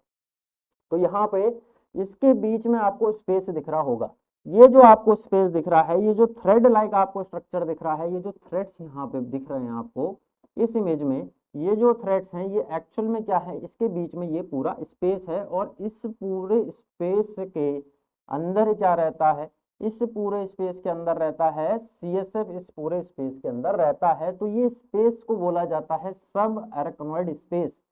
तो ये सब अरेक्नोइड स्पेस किससे मिलके बना भाई, ये अरेक्नोइड मैटर से और पिया मैटर के बीच में है, यानी कि it is the space between arachnoid mater and pia mater. So the answer is that CSF is located in the subarachnoid space and that subarachnoid space form between arachnoid and pia mater. तो ये आपको ध्यान रखना है। Now coming to the next question, CSF is mainly produced by, ये जो CSF है, ये जो सेरिब्रल स्पाइनल फ्लूइड है, जिसके बारे में हमने अभी कुछ चीजें जानी कि ये कहाँ पे होता है, ये होता है हमारा सबअरेक्नोइड स्पेस में। तो ये पूछ रहा है ये जो CSF है इसको कौन बनाता है, इसका फॉर्मुलेशन कौन करता है, इसका प्रोडक्शन कौन करता है। We have 4 option, astrocyte, B option is the ependymal cell, option C choroid plexus, option D और the last option is the microglia. तो CSF के प्रोडक्शन की बात है, तो बच्चे जो कंफ्यूज होंगे इसमें, जो बच्चे इसमें यहाँ पे कंफ्यूज हो सकते हैं, वो एपेंडाइमल सेल और कोरोइड प्लेक्सिस में यहाँ पे कंफ्यूज हो सकते हैं। तो यहाँ पे पूछा गया है, यहाँ पे प्रोड्यूस्ड बाय पूछा गया, यानी कि प्रोडक्शन पूछा गया, तो यहाँ पे एग्जैक्टली इसका आंसर क्या है, कोरोइड प्लेक्सिस इसका क्या है, एग्जैक्टली इसका आंसर है। आपका इसका मैं एक्सप्लेनेशन भी बता देता हूँ, क्या एक्सप्लेनेशन बता देता हूँ इसका। यहाँ पे आपको जो इमेज दिखेगी, यहाँ पे आपको इमेज जो दिखेगी, दिस इज बेसिकली ये क्या दिखा रहा है, ये पूरा हमारा ब्रेन का स्ट्रक्चर है। ये कौन सा स्ट्रक्चर है ये हमारा हो गया सेरिबेलम। ये क्या है, ये हमारा सेरिबेलम है। ये क्या है हमारा सेरिबेलम। और ये जो बड़ा वाला हमारा स्ट्रक्चर है इसको क्या बोलते हैं, इसको बोलते हैं सेरिब्रम। इसको सेरिब्रम बोलते हैं। और ये हमारा नीचे की तरफ जो एक्सटेंड होता है ये हमारा क्या होता है, ये हमारा इसको बोलते हैं ब्रेन स्टेम, हम इसको बोलते हैं। ये सारे स्ट्रक्चर हमने डिटेल में स्टडी करे हुए हैं। अब यहाँ पे आपको यहाँ पे ये दिख रहे हैं, ये क्या है, ये पर्टिकुलरली आपको बताया था मैंने अच्छे से, ये वेंट्रिकल्स हैं। ये पूरे के पूरे ये वेंट्रिकल हैं, ये थर्ड वेंट्रिकल है और उसके बाद ये हमारा फोर्थ वेंट्रिकल है यहाँ। तो यहाँ पे वेंट्रिकल के अंदर एक स्ट्रक्चर प्रेजेंट होता है। इस वेंट्रिकल के अंदर एक स्ट्रक्चर प्रेजेंट होता है और इस स्ट्रक्चर के अंदर बहुत सारे क्या होते हैं, इस स्ट्रक्चर के अंदर बहुत सारे क्या होते हैं, एपेंडाइमल सेल होते हैं, जो अभी अभी आपको ऑप्शन में दिखा था एपिडाइमल सेल होते हैं। ये मिलके क्या बनाते हैं, ये बनाते हैं एक स्ट्रक्चर कोरोइड प्लेक्सिस बनाते हैं। अब यहाँ पे दूसरी बात ये है कि बात अगर यही है तो अब ऑप्शन कोरोइड प्लेक्सिस लगाना है या इसके अंदर जो सीएसएफ प्रोड्यूस करते हैं एपेंडाइमल सेल वो लगाना है, क्योंकि एक्चुअल में तो सीएसएफ प्रोडक्शन कोरोइड प्लेक्सिस का भी सही आंसर है और एपेंडाइमल सेल का भी सही आंसर है। बट यहाँ पे दूसरी चीज जानने वाली ये है, दूसरी चीज यहाँ पे जानने वाली ये है कि यहाँ पे ये जो वेंट्रिकल्स हैं, ये जो वेंट्रिकल है अल्टीमेटली ये जो पूरा वेंट्रिकल है, ये जो पूरा वेंट्रिकल का फॉर्मेशन यहाँ से हो रहा है, इन वेंट्रिकल्स के चारों तरफ, इन वेंट्रिकल्स के चारों तरफ यहाँ पे इनकी लाइनिंग जो होती है वेंट्रिकल्स की, ये एक्चुअली किसकी होती है, पूरे वेंट्रिकल में, whether it is about the first and second ventricle जिनको लिटर वेंट्रिकल्स बोलते हैं, या फिर ये थर्ड वेंट्रिकल, या फिर ये फोर्थ वेंट्रिकल जो मैं अभी ड्रॉ कर रहा हूँ। इनकी जो लाइनिंग होती है, इस लाइनिंग को कौन फॉर्मुलेट करता है, वो भी एपेंडाइमल सेल ही फॉर्मुलेट करते हैं। तो एक्चुअल में एपेंडाइमल सेल जो है ये वेंट्रिकल्स की लाइनिंग को फॉर्मुलेट करते हैं और कोरोइड प्लेक्सिस के अंदर कुछ पर्टिकुलर स्पेसिफिक टाइप के एपेंडाइमल सेल होते हैं विद द ब्लड वेसल्स जो कि सीएसएफ प्रोडक्शन करते हैं। तो एक्चुअल में आंसर जो है वो कोरोइड प्लेक्सिस होगा, यहाँ पे एपेंडाइमल सेल नहीं होगा। ये एपेंडाइमल सेल जो है ये वेंट्रिकल्स में हर जगह प्रेजेंट रहते हैं। कोरोइड प्लेक्सिस एक स्पेसिफिक स्पॉट है जहां पे एपेंडाइमल सेल जनरेट करते हैं। तो यहाँ पे आंसर कोरोइड प्लेक्सिस हो जाएगा। This is the exact explanation of कि यहाँ पे ये एपेंडाइमल सेल क्यों नहीं होगा सर। तो यहाँ पे कभी भी सीएसएफ आया तो कोरोइड प्लेक्सिस पे आपको टिक लगाना है। Coming to the next question, largest ventricle पूछा है। अभी अभी वेंट्रिकल्स के बारे में बात कर रहा था। Option A third ventricle, B fourth ventricle, C lateral ventricle जो हमारे दो वेंट्रिकल्स होते हैं, D is the cerebral aqueduct. तो यहाँ पे पूछा क्या है, यहाँ पे पूछा है कि इनमें से ये बताइए कि कौन सा वेंट्रिकल सबसे बड़ा होता है, लार्ज होता है। तो आंसर क्या हो जाएगा आपका यहाँ पे लेटरल वेंट्रिकल, यहाँ पे आंसर हो जाएगा। सामने इमेज क्या है, आपको इमेज दिख रही है किसकी, वेंट्रिकल की इमेज दिख रही है। ये जो है हमारा, ये जो वेंट्रिकल्स आपको दिख रहे हैं ये सबसे बड़े वेंट्रिकल हैं और इनको लेटरल वेंट्रिकल्स बोला जाता है। उसके बाद कौन सा आता है, उसके बाद आता है ये वेंट्रिकल जिसके अंदर आपको चिड़िया की आंख जैसा दिखेगा और इसको बर्ड आई यानी कि बर्ड आई वेंट्रिकल भी बोला जाता है। ये है हमारा थर्ड वेंट्रिकल। उसके बाद इसके बीच में कनेक्शंस हैं, इन कनेक्शंस के भी नाम मैंने बताए थे और ये कनेक्शन जो है ये किसको आगे जाके कनेक्ट करते हैं, फोर्थ वेंट्रिकल को कनेक्ट करते हैं। तो आप ये जो बड़ा सा साइज देखोगे, अगर आप एक पर्टिकुलर डायग्राम देखोगे तो इस बड़े से साइज का क्या नाम है, ये जो है ये लेटरल वेंट्रिकल्स हैं। तो सबसे बड़े साइज के जो वेंट्रिकल्स होते हैं वो हमारे लेटरल वेंट्रिकल्स होते हैं। Coming to the next question, CSF flows from, question क्या आ गया, क्वेश्चन सेरिब्रोस्पाइनल फ्लूइड के सर्कुलेशन से रिलेटेड यहाँ पे पूछा जा चुका है। पूछा है कि ये जो सीएसएफ है, ये सेरिब्रोस्पाइनल फ्लूइड, इसका जो फ्लो है from lateral ventricles, lateral ventricle से थर्ड वेंट्रिकल, वो किसके थ्रू होता है, वो जो स्ट्रक्चर है, वो जो ल्यूमन है, वो जो ट्यूब है, उसका नाम यहाँ पे पूछ लिया है।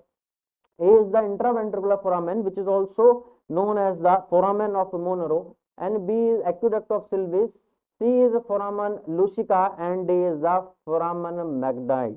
अब यहाँ पे आपको इन चारों में से सिर्फ और सिर्फ क्वेश्चन यहाँ पे ये है कि CSF का यानी कि इसका सर्कुलेशन है वो लेटरल से थर्ड में पूछा है, थर्ड से फोर्थ में नहीं पूछा है। तो फोकस कहाँ रहना चाहिए कि भाई लेटरल से जो थर्ड में जो कनेक्शन है उसका क्या नाम है, उसका नाम क्या होता है, फोरामेन ऑफ मोनरो, या फिर आप उसे क्या बोल दो, इंट्रावेंट्रिकुलर फोरामेन आप उसे बोल सकते हो। इमेज आपके सामने मैंने यहाँ पे लगा दी है, डायग्राम यहाँ पे शो कर रहा हूं मैं।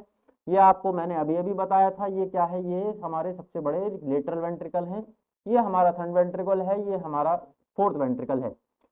ना अगर आप इसका पोस्टीरियर व्यू देखेंगे तो ऐसा ये हमारे क्या है, ये हमारे लेटरल वेंट्रिकल्स दिखते हैं। एंड यहाँ पे ये हमारा क्या है, ये हमारा फोर्थ वेंट्रिकल है, डायमंड शेप का जो वेंट्रिकल है ये हमारा, ये फोर्थ वेंट्रिकल है। उसके बाद एक वेंट्रिकल यहाँ पे फॉर्मुलेट होता है जिसको थर्ड वेंट्रिकल बोला जाता है। अब इन दोनों के बीच का ये जो कनेक्शन है, इन दोनों के बीच का ये जो कनेक्शन है ये पूछ रहा है, तो इस कनेक्शन को क्या बोला जाता है, इंट्रावेंट्रिकुलर फोरामेन बोला जाता है। आगे बढ़ते हैं अगर, कि इस थर्ड वेंट्रिकल से जो कनेक्शन है, ये थर्ड वेंट्रिकल से जो फोर्थ वेंट्रिकल का सर जो कनेक्शन है, ये जो सीएसएफ यहाँ पे जो आएगा थर्ड से फोर्थ वेंट्रिकल में जो आएगा, इस कनेक्शन का, इस ट्यूब का, इस ल्यूमन का क्या नाम है, तो इसका क्या नाम है, सेरिब्रल एक्यूडक्ट इसका नाम है। क्या नाम है, सेरिब्रल एक्यूडक्ट इसका नाम है। तो ये हमारा कहां से कहां तक है, ये हमारा है थर्ड से फोर्थ तक यहाँ पे है। Now coming to the next question, next question देखिए, तो CSF drains into venous blood, क्या पूछ रहा है, ये पूछ रहा है कि जो सेरिब्रोस्पाइनल फ्लूइड है ये वीनस ब्लड में किसके थ्रू ड्रेन होता है, यानी कि जो ड्रेनेज सिस्टम है, यानी कि सेरिब्रोस्पाइनल फ्लूइड कहाँ पे, किस पर्टिकुलरली किस जंक्शन से, किस ट्यूब से, या कौन सा ऐसा स्ट्रक्चर है जो वहां से सीएसएफ किसमें जाता है, वीनस ब्लड में जाता है, यानी कि डीऑक्सीनेटेड ब्लड में वहां पे जाता है। A option is the choroid plexus, B is arachnoid villi, C is pia mater and D is the spinal canal. तो यहाँ पे करेक्ट ऑप्शन आपका क्या है, अरेक्नोइड विली यहाँ पे करेक्ट ऑप्शन है। सामने इमेज लगी है आपके, इमेज यहाँ पे देख लीजिए क्या शो कर रहा है यहाँ पे, यहाँ पे ये क्या है, ये हमारे पास जो इमेज है इसमें हम समझेंगे कि ये जो अरेक्नोइड विली थी, ये जो स्ट्रक्चर था ये क्या है, और यहाँ पे कैसे सीएसएफ जो है पर्टिकुलरली ड्रेन होता है, किसमें, वेन में ड्रेन होता है। तो यहाँ पे क्वेश्चन हमारा वही था, उसको अब हमें समझना है। तो आप ये जो देखेंगे, ये तो स्किन है, ये हमारा क्या है, स्कल पार्ट है, और ये जो लेयर आपको दिख रही है, ये जो लेयर है, ये जो लेयरिंग है, मैं इसको थोड़ा सा डार्क कर दे रहा हूँ। इस लेयरिंग को क्या बोला जाता है, इस लेयर को पिया मैट्रिक्स को बोला जाता है, यानी कि मेनिंजेस है हमारी सबसे इनर मोस्ट मेनिंजेस है, जैसा कि अभी हमने पहले डिस्कस करा था। अब यहाँ पे ये जो वेन दिख रहा है आपको, यहाँ पे वी हैव डिफरेंट वेन, यानी कि अलग अलग तरीके की वेन है, और यहाँ पे आर्टरीज और कैपिलरीज होती हैं to transform the oxygenated blood to the cerebral parenchyma. तो यहाँ पे ये जो वेन है, ये जो वेन है ये क्या है, ये सुपीरियर सेरिब्रल वेन इसको बोला जाता है, और ये पर्टिकुलरली सारी की सारी एम्बेडेड रहती हैं पिया मैटर के अंदर।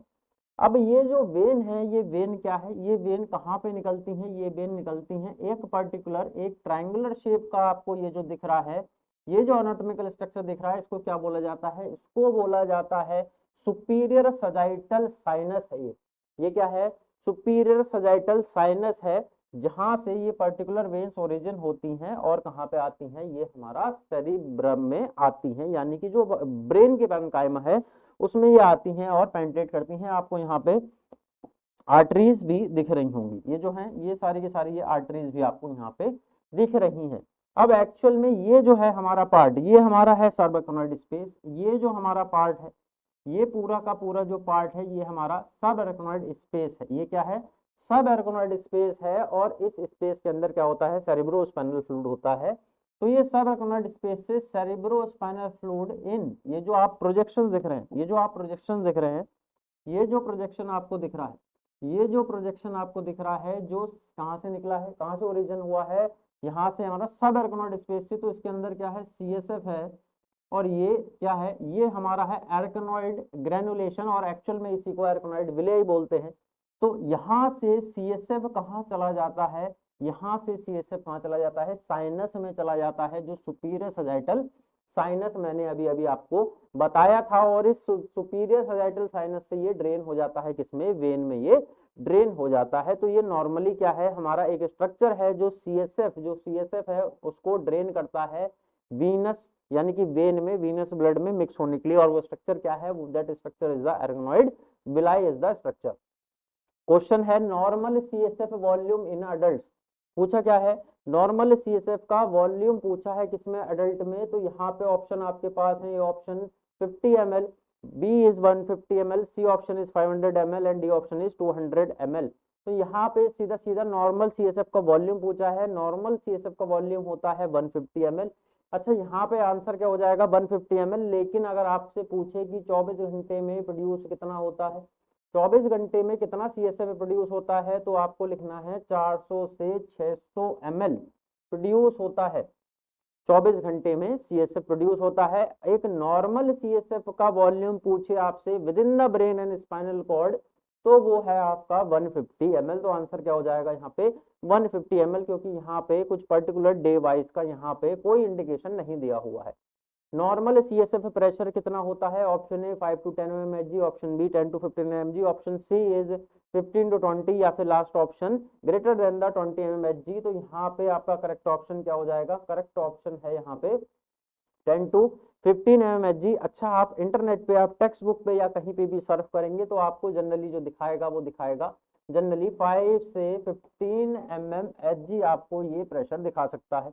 अब यहाँ पे तो कहीं पे भी नहीं है, तो आपको इसके बीच की रेंज ढूंढनी है। रेंज हमारी क्या है, सबसे कम से लेके सबसे स्टार्ट तक, तो सबसे कम में हमारी ये वाली रेंज फिट हो गई, बहुत बढ़िया। उसके बाद 15 mmHg है, तो यहाँ पे 10 mmHg भी इसी रेंज में है। तो अभी के लिए आप ये भी मान सकते हैं, अभी के लिए आप ये भी मान सकते हैं, एक्सप्लेन इसलिए कर रहा हूँ क्योंकि कंफ्यूज नहीं होना है। ऑप्शन बी हमारा करेक्ट था, क्यों था, क्योंकि यहाँ पे ये 10 है और ये 15 mmHg है, तो ये भी हमारी रेंज अभी तक इस 5 से 15 के बीच में ही है, तो ये अभी के लिए दोनों ठीक है। 15 से 20, तो ये 20 से तो एक्सीड हो गई, तो ये नहीं हो जाएगा, और 20 से ज्यादा तो होगी नहीं। Now coming to these particular two option की इसमें से क्या सही होगा, तो आपको देखना है कि अगर यहाँ पे 15 to 15 mmHg देखें, तो इन दोनों में से जो एक पर्टिकुलर मिड वैल्यू है या फिर आप कहें एवरेज रेंज अगर हम बात करें, तो वो कौन सी ठीक लग रही है, वो ठीक लग रही है हमारी 10 to 15 mmHg हमारी ठीक लग रही है। तो ये आपको ध्यान रखना है, ऐसी ट्रिक्स को आपको ध्यान में रखना है। प्लस अगर मैं बात करूं, ये किसका बात थी, इंट्राक्रैनियल प्रेशर की बात थी, और अगर आपसे पूछे कोई IOP नॉर्मल कितना होता है, IOP क्या है, इंट्राओकुलर प्रेशर होता है, तो ये कितना नॉर्मल होता है, ये हमारा 10 से 21 mmHg नॉर्मल होता है इंट्राओकुलर प्रेशर। तो ये भी बिल्कुल भी नहीं भूलना है आपको। तो आगे बढ़ते हैं नेक्स्ट क्वेश्चन के लिए। नेक्स्ट क्वेश्चन क्या बता रहा है, नेक्स्ट क्वेश्चन बता रहा है कि CSF इज मेनली, क्या बता रहा है CSF जो सेरिब्रोस्पाइनल फ्लूइड है मेनली वो किससे बना होता है, क्या वो प्रोटीन रिच होता है, क्या वो वाटर बेस्ड है, क्या वो प्रोटीन रिच है, क्या वो वाटर बेस्ड है, या फिर फैट बेस उसका सॉल्यूशन रहता है, या फिर RBC रिच है, यानी कि रेड ब्लड सेल से रिच है। तो आंसर यहाँ पे क्या हो जाएगा, मैंने आपको वीडियो में क्लियर एंड कट बताया था दैट CSF जो है वो हमारा कैसा होता है, क्रिस्टल क्लियर फ्लूइड है, एकदम वाटरी लाइक उसका अपीयरेंस होता है, कोई भी उसके अंदर विस्कोसिटी या फिर आप कह सकते हो कोई भी टर्बिडिटी नहीं होती है। तो वाटर बेस्ड क्या है वो सेरिब्रोस्पाइनल फ्लूइड है, आंसर क्या हो जाएगा वाटर बेस्ड हमारा यहाँ पे हो जाएगा। CSF play important role in, ये जो सेरिब्रोस्पाइनल फ्लूइड है जिसकी हमने क्वांटिटी जानी, जिसकी क्वालिटी हमने पता करी, सेरिब्रोस्पाइनल फ्लूइड कहाँ पे बनता है, कोरोइड प्लेक्सिस में बनता है। तो सारी की सारी वेंट्रिकल्स के थ्रू जो सर्कुलेशन था, उसके बाद अब क्वेश्चन क्या आ गया कि ये करता क्या है, what is the actual major role of the cerebrospinal fluid. A temperature regulate करता है, बी शॉक एब्जॉर्ब की तरह काम करता है, या फिर प्रोटेक्शन देता है किसको, ब्रेन को। Then we have the C option memory formation, memory को फॉर्म करने में हेल्प करता है, या फिर सेल्टेटरी कंडक्शन। अब ये सेल्टेटरी कंडक्शन की जब बात आई तो अभी आपको याद आना चाहिए, अभी इससे पहले हमने ये क्वेश्चन सॉल्व करा था। एंड दिस सेल्टेटरी कंडक्शन, इसके लिए कौन रिस्पॉन्सिबल होता है, नोट्स ऑफ रणवीर। अभी हमने इसी वीडियो में, इसी सीरीज में अभी हमने समझा था nodes of Ranvier helps in the saltatory conduction of the neuron. तो मेमोरी फॉर्मेशन ये नहीं करता, सेल्टेटरी कंडक्शन नहीं करता, टेम्परेचर एंड रेगुलेशन कंट्रोल भी ये नहीं करता है। आंसर इसका हो जाएगा shock absorbent and the protection. मतलब ये CSF है, ये कुशन प्रोवाइड करता है CSF के चारों तरफ, जिससे कि जो है किसी भी फिजिकल इंजरी, मैकेनिकल इंजरी से ब्रेन को हार्म ना पहुंचे। Immune cells of central nervous system are, पूछा है इम्यून सेल इसमें से कौन सा है सेंट्रल नर्वस सिस्टम का। पहला ऑप्शन है एस्ट्रोसाइट, बी ऑप्शन है हमारा माइक्रोग्लिया, सी ऑप्शन है Schwann cell and D option है एपेंडाइमल सेल। अब एपेंडाइमल सेल भी आ चुका है, श्वान सेल भी आ चुका है, माइक्रोग्लिया भी आया था और एस्ट्रोसाइट अभी इसमें नया ऑप्शन है। तो इम्यून सेल की बात करी है, यहाँ पे क्या बात करी है, इम्यूनिटी कौन प्रोवाइड करता है, इम्यून सेल की तरह कौन प्रोवाइड करता है। तो हमको पता है एपेंडाइमल सेल तो वेंट्रिकल्स की लाइनिंग बनाते हैं। श्वान सेल मैंने क्या बताया था, ये माइलिन शीट फॉर्म करते हैं और कहाँ फॉर्म करते हैं Schwann cell, peripheral nervous system में फॉर्म करते हैं। माइक्रोग्लिया का मैंने बताया था फैगोसाइटोसिस करते हैं ये। तो यहाँ पे करेक्ट ऑप्शन आपका क्या रहने वाला है, माइक्रोग्लिया यहाँ पे करेक्ट ऑप्शन रहने वाला है। अगला क्वेश्चन है आपका स्टार शेप्ड न्यूरोग्लियल सेल। एक ऐसा सेल, न्यूरोग्लियल सेल्स कौन से होते हैं, एक्चुअली में जो न्यूरोग्लियल वर्ड है, न्यूरोग्लियल सेल्स का मतलब है these are the supporting cells of the nervous system, जिसमें बहुत सारे सेल्स आते हैं। आगे इमेज है, अभी मैं आपको बिल्कुल शो करूंगा। ऑप्शन क्या है, ऑप्शन है पहला ओलिगोडेंड्रोसाइट। पूछा क्या है, स्टार शेप का कौन सा इनमें से सेल होता है जिसकी एनाटॉमिकल स्ट्रक्चर स्टार जैसी दिखती है। B option is the astrocyte, C is microglia and D is the Schwann cell. तो यहाँ पे श्वान सेल और ये सब अगर आपको पता है कि सर श्वान सेल तो पेरिफेरल नर्वस सिस्टम का माइलिन शीट को फॉर्मुलेट करता है, बट यहाँ पे फंक्शन नहीं पूछा जा रहा है। यहाँ पे क्वेश्चन पूछ रहा है स्टार शेप की तरह कौन सा होता है। तो आंसर है यहाँ पे एस्ट्रोसाइट जो है वो स्टार शेप की तरह होते हैं। यहाँ पे आपके सामने इमेज है, आप देखेंगे बहुत सारे यहाँ पे न्यूरोग्लियल सेल्स हैं, types of neuroglia. Ependymal cell जो हमारे वेंट्रिकल्स को करते हैं, ओलिगोडेंड्रोसाइट हमारा क्या करता है, सेंट्रल नर्वस सिस्टम की माइलिन शीट बनाता है। एक सैटेलाइट सेल होता है, सैटेलाइट सेल एक्चुअल में क्या है, ये सैटेलाइट है, ये रोम अराउंड करता है, किसी भी तरह का माल फॉर्मेशन, किसी भी तरह का रप्चर एंड वहां पे रिपेयर की जरूरत होती है तो ये सिग्नल्स कंडक्ट कराता है। एस्ट्रोसाइट जिसके बारे में बात हो रही थी, ये स्टार शेप सेल होता है। और क्या है, माइक्रोग्लिया फैगोसाइटोसिस करता है, तो इम्यून टाइप का सेल ये हो गया है। और उसके बाद हमारा आता है श्वान सेल जो हमारा पेरिफेरल नर्वस सिस्टम का क्या है, माइलिन शीट को फॉर्मुलेट करता है। तो ये सारे के सारे हमारे क्या हैं, न्यूरोग्लियल सेल्स हैं। आगे बढ़ते हैं क्वेश्चन की तरफ। एपेंडाइमल सेल के बारे में पूछा गया है, क्या बताया जा रहा है कि एपेंडाइमल सेल जो है ये लाइन करता है, क्या लाइन करता है, क्या सेरिब्रल कॉर्टेक्स की लाइन बनाता है, वेंट्रिकल्स की बनाता है, मेनिंजेस की, या फिर लास्ट ऑप्शन क्रेनियल नर्व की। तो बिल्कुल अभी अभी डिस्कशन हुआ था एपेंडाइमल सेल के बारे में, कोरोइड प्लेक्सिस के बारे में डिफरेंशिएशन समझाया था। तो यहाँ पे मैंने बोला था कि वेंट्रिकल्स की लाइनिंग कौन बनाता है, एपेंडाइमल सेल्स बनाते हैं। Then the correct answer is B, ventricles. 31 question number, largest part of brain, brain का लार्जेस्ट पार्ट क्या है। यहाँ पे ब्रेन का पूछा क्या है, यहाँ पे ब्रेन का पूछा है लार्जेस्ट पार्ट, यहाँ पे ब्रेन का पूछ लिया गया है कि भाई यहाँ पे ये वाला आपको मैंने बताया था, ये क्या था, ये हमारा था सेरिब्रम, उसके बाद ये हमारा ब्रेन स्टेम था, और ये हमारा ये क्या था, बेलम था, सेरिबेलम था। तो सिंपल सिंपल पता लग रहा है कि विच is the largest part, cerebrum is the largest part. सामने इमेज है, तो ये पूरा का पूरा जो पार्ट आपको दिख रहा है, ये पूरा जो पार्ट आपको दिख रहा है, this is the cerebrum, that small brain and the posterior brain, ये क्या है, सेरिबेलम। सारा वीडियो में डिटेल में डिस्कस करा है हमने कि इसके अंदर कितने सेंटर्स होते हैं, कितने पार्ट्स होते हैं, कितने एरियाज होते हैं, इसका लिम्बिक सिस्टम भी हमने पढ़ा था। Then we have the brain stem, ये जो आपको स्टेम दिख रहा है ये ब्रेन स्टेम है, जिसमें मेडुला ऑब्लंगेटा, इसका मिड ब्रेन और पॉन्स वगैरह यहाँ पे देखने को मिलते हैं। तो लार्जेस्ट हमारा क्या है, लार्जेस्ट क्या है हमारा पार्ट ब्रेन का, सेरिब्रम हमारा लार्जेस्ट पार्ट है। Outer most layer of the cerebrum is, इस सेरिब्रम की आउटर मोस्ट जो लेयर है उसको क्या बोला जाता है, व्हाइट मैटर बोला जाता है, और the option B grey matter, cerebral cortex भी बोलते हैं जिसको। C is the pia mater and D is the dura mater. तो यहाँ पे करेक्ट आंसर क्या हो जाएगा, ऑप्शन बी ग्रे मैटर, जिसको सेरिब्रल कॉर्टेक्स भी बोला जाता है। ये तो बात हुई आउटर लेयर की, जिसको हम क्या बोलते हैं, जिसको ग्रे मैटर बोलते हैं। इसके इनसाइड वाला जो हमारा एक पर्टिकुलर लाइनिंग होती है उसको क्या बोलते हैं, उसको व्हाइट मैटर बोलते हैं। तो यहाँ पे जो इमेज में आपको चीज दिखेगी, ये आपको दिख रहा होगा, ये जो लाइनिंग है इसकी, ये जो लाइनिंग है, ये ब्रेन की ये जो लाइनिंग है, ये जो आउटर लाइनिंग है ब्रेन की, ये आउटर लाइनिंग, इस आउटर लाइनिंग को क्या बोला गया, इसको बोला गया ग्रे मैटर। इसके अंदर ये जो व्हाइट कलर का पोर्शन है, इसको व्हाइट क्या बोला गया, मैटर बोला गया। ये जो आपको दिख रहा है, these are the ventricles, these are the ventricle. हमने एक सजाइटल सेक्शन ब्रेन का लिया है, जिसमें ग्रे मैटर जो है हमारा, जिसको हम सेरिब्रल कॉर्टेक्स बोलते हैं, वो आउटर लेयर है किसका, हमारा सेरिब्रम का। यहाँ पे आगे चलते हैं हम अपने question number 33 that gyrus refers to, gyrus ये जो टर्म है, ये जो टर्मिनोलॉजी है, इसका क्या मतलब होता है? ए ग्रूव, बी रिज, सी कैविटी और डी न्यूरोनल जंक्शन। अब यहाँ पे आपसे चार ऑप्शन पूछे हैं और पूछा क्या जा रहा है, ये गायरस रेफर्स टू। और मुझे अच्छे से याद है कि ये जो आप लोग ये जो आपके प्रोमिनेंट ये जो हमारे बोनी प्रोमिनेंसेस हैं, इनका यूज करके मैंने आपको अच्छे से बताया था। ये जो जनवरी फरवरी पढ़ने के लिए काम आते हैं, इसमें मैंने आपको बताया था कि ये उठा हुआ पोर्शन क्या है और इसके अंदर ये जो डेप्थ है, इसके अंदर ये जो गड्ढा है, इसको क्या बोलते हैं? तो एक को बोलते हैं गायरस और दूसरा हमारा था सल्कस। तो यही पूछ रहा है ग्रूव मतलब क्या है। ग्रूव मतलब तो ये पूछ रहा है कि सर ग्रूव का मतलब क्या है? तो ग्रूव का मतलब है यहाँ पे ये गड्ढा, ये ग्रूव है।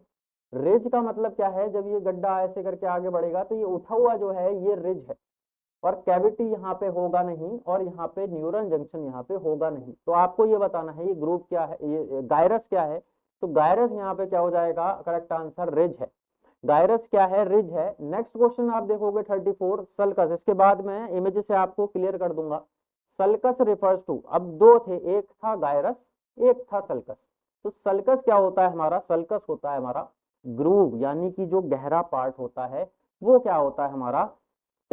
वो हमारा सल्कस होता है। अब आप इस इमेज में देखिएगा, इस इमेज में देखिएगा, यहाँ पे भी वही चीज चल रही है, यहाँ पे भी रिजिज हैं और गहरे गड्ढे हैं।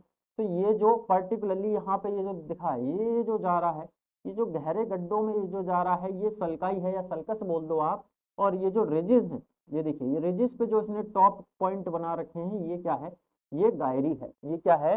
ये गायरी है। तो इसका मतलब अगर मैं ऐसे करके कुछ पर्टिकुलरली एक स्ट्रक्चर बनाऊं, तो ये अगर स्ट्रक्चर है, ये एक स्ट्रक्चर है, तो यहाँ पे ये जो रिजिज हैं, ये जो हैं, ये जो रिजिज हैं, ये सारे के सारे रिजिज, ये क्या है? ये हमारे गायरी हैं। मतलब रिजिज यानी कि उठे हुए पार्ट जो हैं, ये हमारे क्या हैं? ये गायरी हैं। और ये जो डेप्थ वाला पार्ट है, ये जो गड्ढा है, ये क्या है? ये हमारा सल्काई है, या फिर आप इसे सल्कस भी बोल सकते हो। तो इसको बिल्कुल भी नहीं भूलना है। Now coming to the next question, frontal lobe is responsible for, यहाँ पे लोब का क्वेश्चन आ गया है। लोब्स भी डिस्कस कर रहे थे, पर्टिकुलर लोब्स के अलग अलग क्या फंक्शंस होते हैं वो भी हमने डिस्कस करा था। Starting with the frontal lobe, तो फ्रंटल लोब क्या करता है?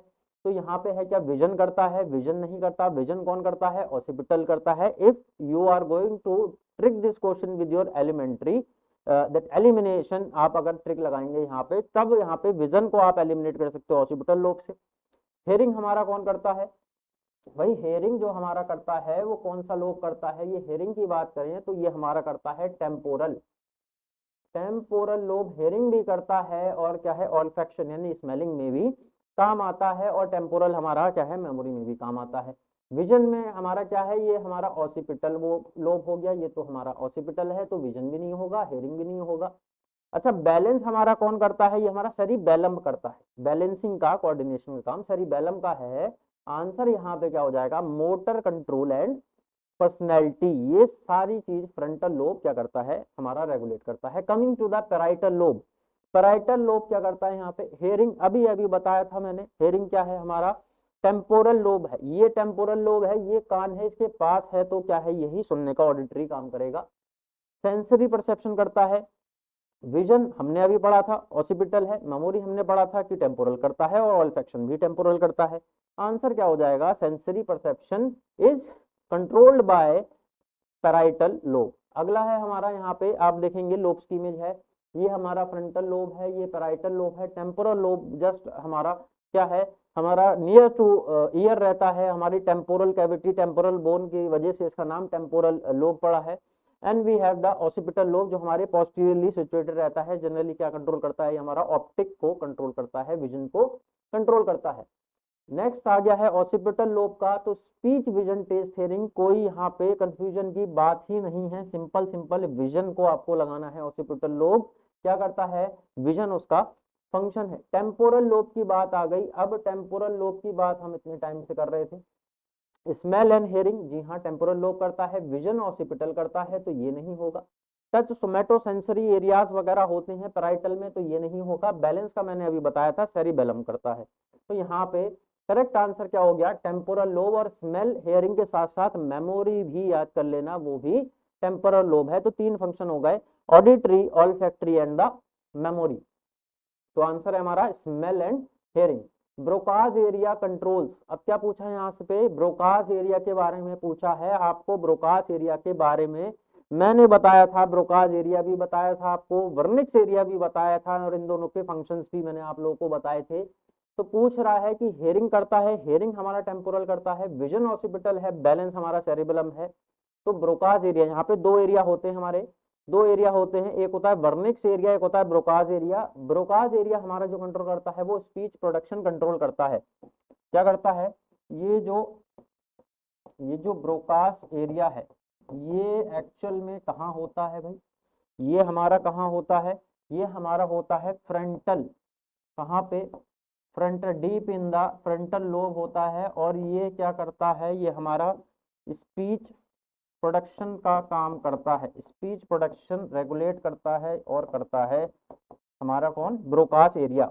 ये हमारा ब्रोकास एरिया है। तो ब्रोकास एरिया फ्रंटल लोब में होता है, स्पीच प्रोडक्शन करता है। करेक्ट आंसर हो जाएगा हमारा करेक्ट आंसर है हमारा स्पीच प्रोडक्शन।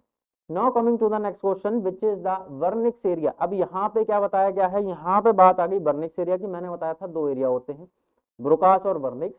तो हमारा स्पीच का प्रोडक्शन कौन करता है, हमारा स्पीच का प्रोडक्शन करता है ब्रोकास। और स्पीच का कॉम्प्रीहेंशन मतलब स्पीच के वर्ड्स को, उन जंबल वर्ड्स को कॉम्प्रीहेंड करना, सिस्टमेटिक फॉर्म में बनाना और उसके बाद प्रोड्यूस करवाना। तो प्रोड्यूस करवाना तो काम हो गया ब्रोकास का, और ये सारा इंटरप्रिटेट करना, इंटरप्रिटेट करना और एनालिसिस करना ये किसका काम है, वर्निक्स का काम है। ऑप्शन है speech comprehension, B is the motor skill, C balance and D pain. तो यहाँ पे करेक्ट आंसर क्या होने वाला है, स्पीच कॉम्प्रिहेंशन। तो दो एरिया यहाँ पे होते हैं, आपको स्क्रीन पे दिखेगा दो एरिया है यहाँ पे। एक तो है ब्रोकास एरिया जो मैंने आपको बता दिया कि ये कहाँ है भाई, ये हमारा फ्रंटल में है। ये कहाँ पे है हमारा, ये ब्रोकास एरिया हमारा है फ्रंटल लोब में। ये कैसा लोब है, ये है फ्रंटल लोब। और ये हमारा पैराइटल और टेम्पोरल के डीप में, बिल्कुल उसके बॉर्डर में एरिया होता है वर्निक्स एरिया। रिस्पॉन्सिबिलिटी इसकी क्या है, कॉम्प्रिहेंशन ऑफ द स्पीच। और ब्रोकास का क्या है, प्रोडक्शन ऑफ द स्पीच। तो बिल्कुल भी भूलना नहीं है आपको। चलिए next question is the right hemisphere control. जो राइट हेमिस्फीयर है, ये जो राइट हेमिस्फीयर है ये क्या कंट्रोल करता है, ये पूछा है। अब हमारे दो हेमिस्फीयर्स होते हैं, दो हेमिस्फीयर्स हमारे होते हैं ब्रेन में। ये हमारा राइट हेमिस्फीयर होता है, एक लेफ्ट हेमिस्फीयर होता है। राइट हेमिस्फीयर हमारा लेफ्ट साइड की बॉडी को कंट्रोल करता है, और हमारा लेफ्ट जो है वो राइट साइड की बॉडी को कंट्रोल करता है। अपोजिट यहाँ पे क्रॉस कनेक्शन रहते हैं। यहाँ पे पूछा है राइट हेमिस्फीयर किसे करेगा, तो राइट बॉडी को करेगा, जी नहीं करेगा। लेफ्ट बॉडी को करेगा, बिल्कुल करेगा। विजन ओनली ऑसिपिटल करता है, हेयरिंग ओनली टेम्पोरल करता है। करेक्ट आंसर हो जाएगा लेफ्ट बॉडी, यहाँ पे करेक्ट आंसर हो जाएगा। Corpus callosum, next question is about the corpus callosum. Corpus callosum connects, ये जो स्ट्रक्चर है ये कॉर्पस कलोजम, इसके बारे में भी डिस्कस हुआ था। अब ये स्ट्रक्चर क्या है, क्या फंक्शन है इसका और क्या काम करता है, तो ये इसने ये पूछा है अभी क्वेश्चन में आपसे। ये जो कॉर्पस कलोजम है कनेक्ट्स, किसको कनेक्ट करता है, ये सेरिब्रम और सेरिबेलम को कनेक्ट करता है, टू हेमिस्फीयर्स को कनेक्ट करता है, ब्रेन स्टेम एंड सेरिब्रम को कंटेन करता है, या फिर थैलेमस एंड हाइपोथैलेमस को क्या करता है, कनेक्ट करता है, आपस में जोड़ता है। करेक्ट आंसर यहाँ पे क्या होगा कॉर्पस कलोजम का, किस दो चीजों को किसको कनेक्ट करता है, ये टू हेमिस्फीयर। जो हेमिस्फीयर मैंने बनाए थे, जो हेमिस्फीयर मैंने बनाए थे उनको, ये जो है हमारा, ये एक हेमिस्फीयर है, this is actually at sagittal incisional dissection. अब यहाँ पे क्या है, ये कॉर्पस कोलोजम आपको दिखेगा। इस वाली इमेज में आपको और क्लियर हो जाएगा, इस वाली इमेज में समझा दे रहा हूं मैं आपको। तो यहाँ पे ये हमारा जो डिवाइडेशन रहता है दो हेमिस्फीयर का, यानी कि राइट का और लेफ्ट का, इसके बीच में ये जो स्ट्रक्चर रहता है ये हमारा कॉर्पस कोलोजम है। ये क्या है हमारा, ये हमारा कॉर्पस कोलोजम है। तो कॉर्पस कोलोजम क्या काम करता है, कनेक्ट करता है दोनों राइट और लेफ्ट हेमिस्फीयर के ब्रेन को। तो हमारा आंसर क्या हो जाएगा, corpus callosum. Then we have the question number 43, the vital centre. जो वाइटल सेंटर्स होते हैं जैसे कि रेस्पिरेशन को कंट्रोल करना, या फिर बात कर लेते हैं हम हार्ट रेट को कंट्रोल करना, ये सारे के सारे वाइटल सेंटर कहाँ पे किस जगह से रेगुलेट होते हैं। Option A pons, B option is the midbrain, C option medulla oblongata, और सी क्या है हमारा सेरिबेलम। तो यहाँ पे करेक्ट आंसर क्या हो जाएगा, बिल्कुल मत भूलना, बहुत इंपॉर्टेंट है।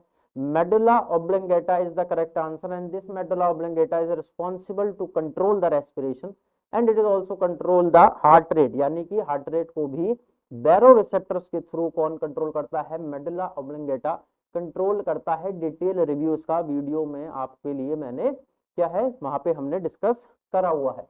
Now coming to the this image shows, क्या बता रहा है इमेज, ये ब्रेन स्टेम है, तो ब्रेन स्टेम का स्ट्रक्चर को इन्होंने मैग्नीफाइन करा है। इस ब्रेन स्टेम के फैक्ट जो पर्टिकुलरली जो इन्होंने वो करा है, इसमें आपको तीन चीजें दिख रही हैं।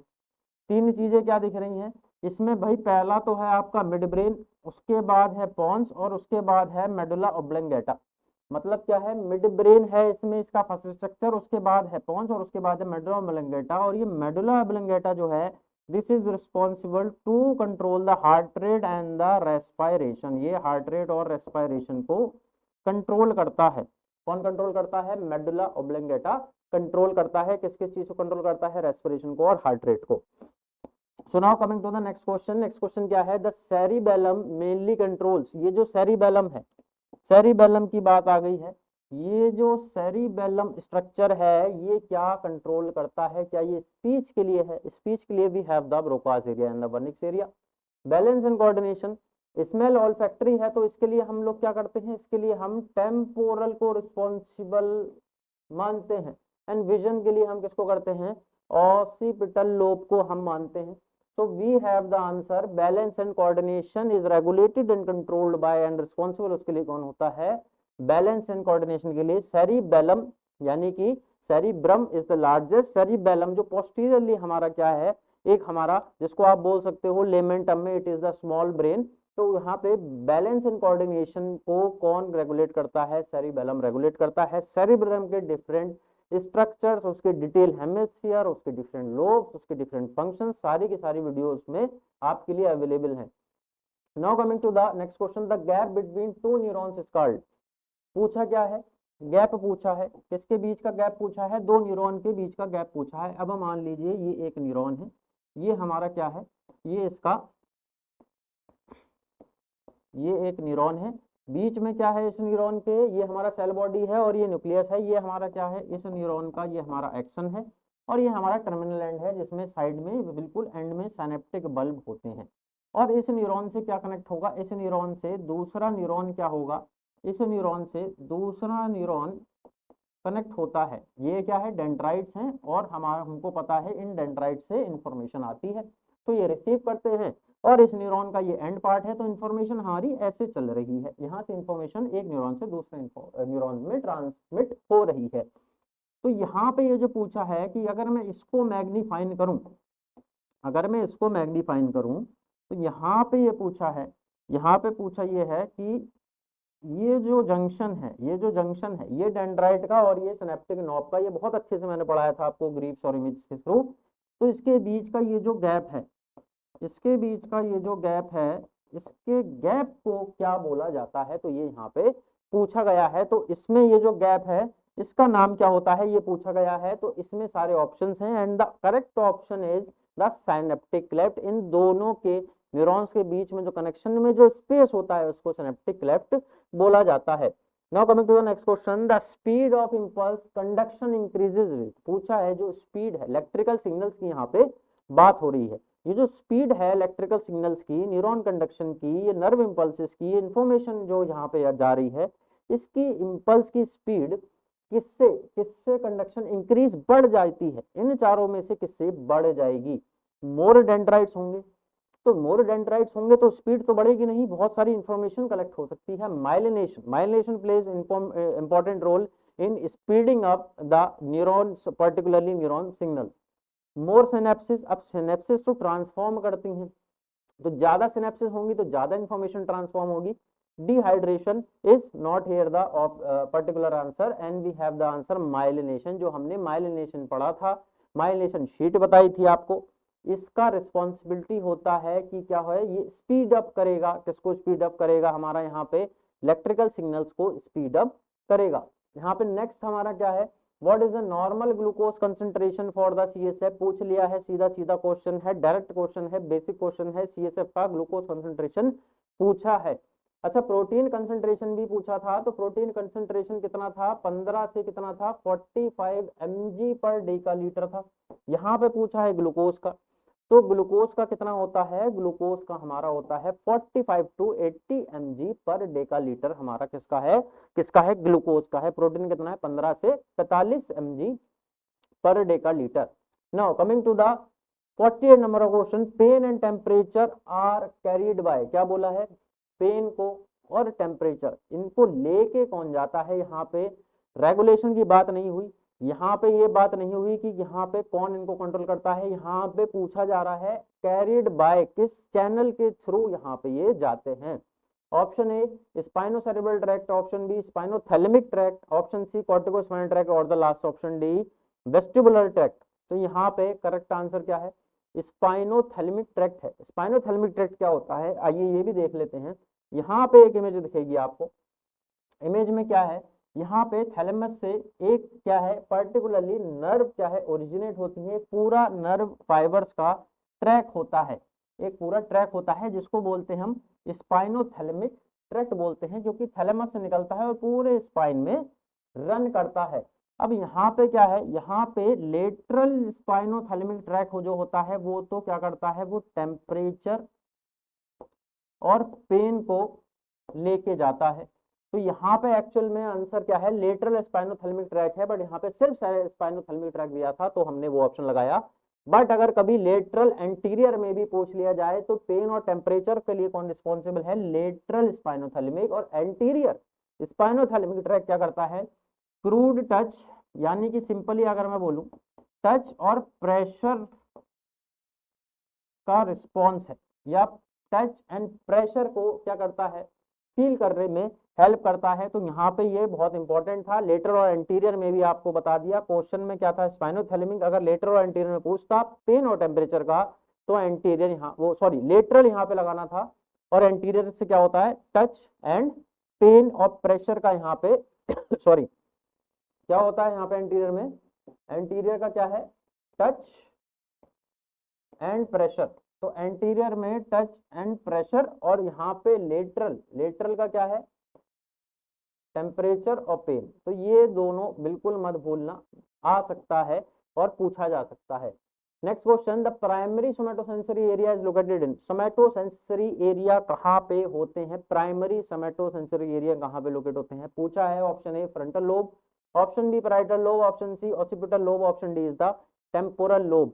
तो सोमैटोसेंसरी एरिया बेसिकली किसके लिए रिस्पॉन्स होते हैं, ये रिस्पॉन्सिबल होते हैं प्रेशर सेंस करने के लिए, पेन को सेंस करने के लिए, क्रूड टच को सेंस करने के लिए, या फिर आपकी बॉडी का एग्जिस्टेंस इस टाइम कहाँ पे है उस चीज का सेंस करने के लिए रिस्पॉन्सिबल कौन होता है, सोमैटोसेंसरी एरिया। अब प्रेजेंट कहाँ पे होते हैं, तो ये है पैराइटल लोब।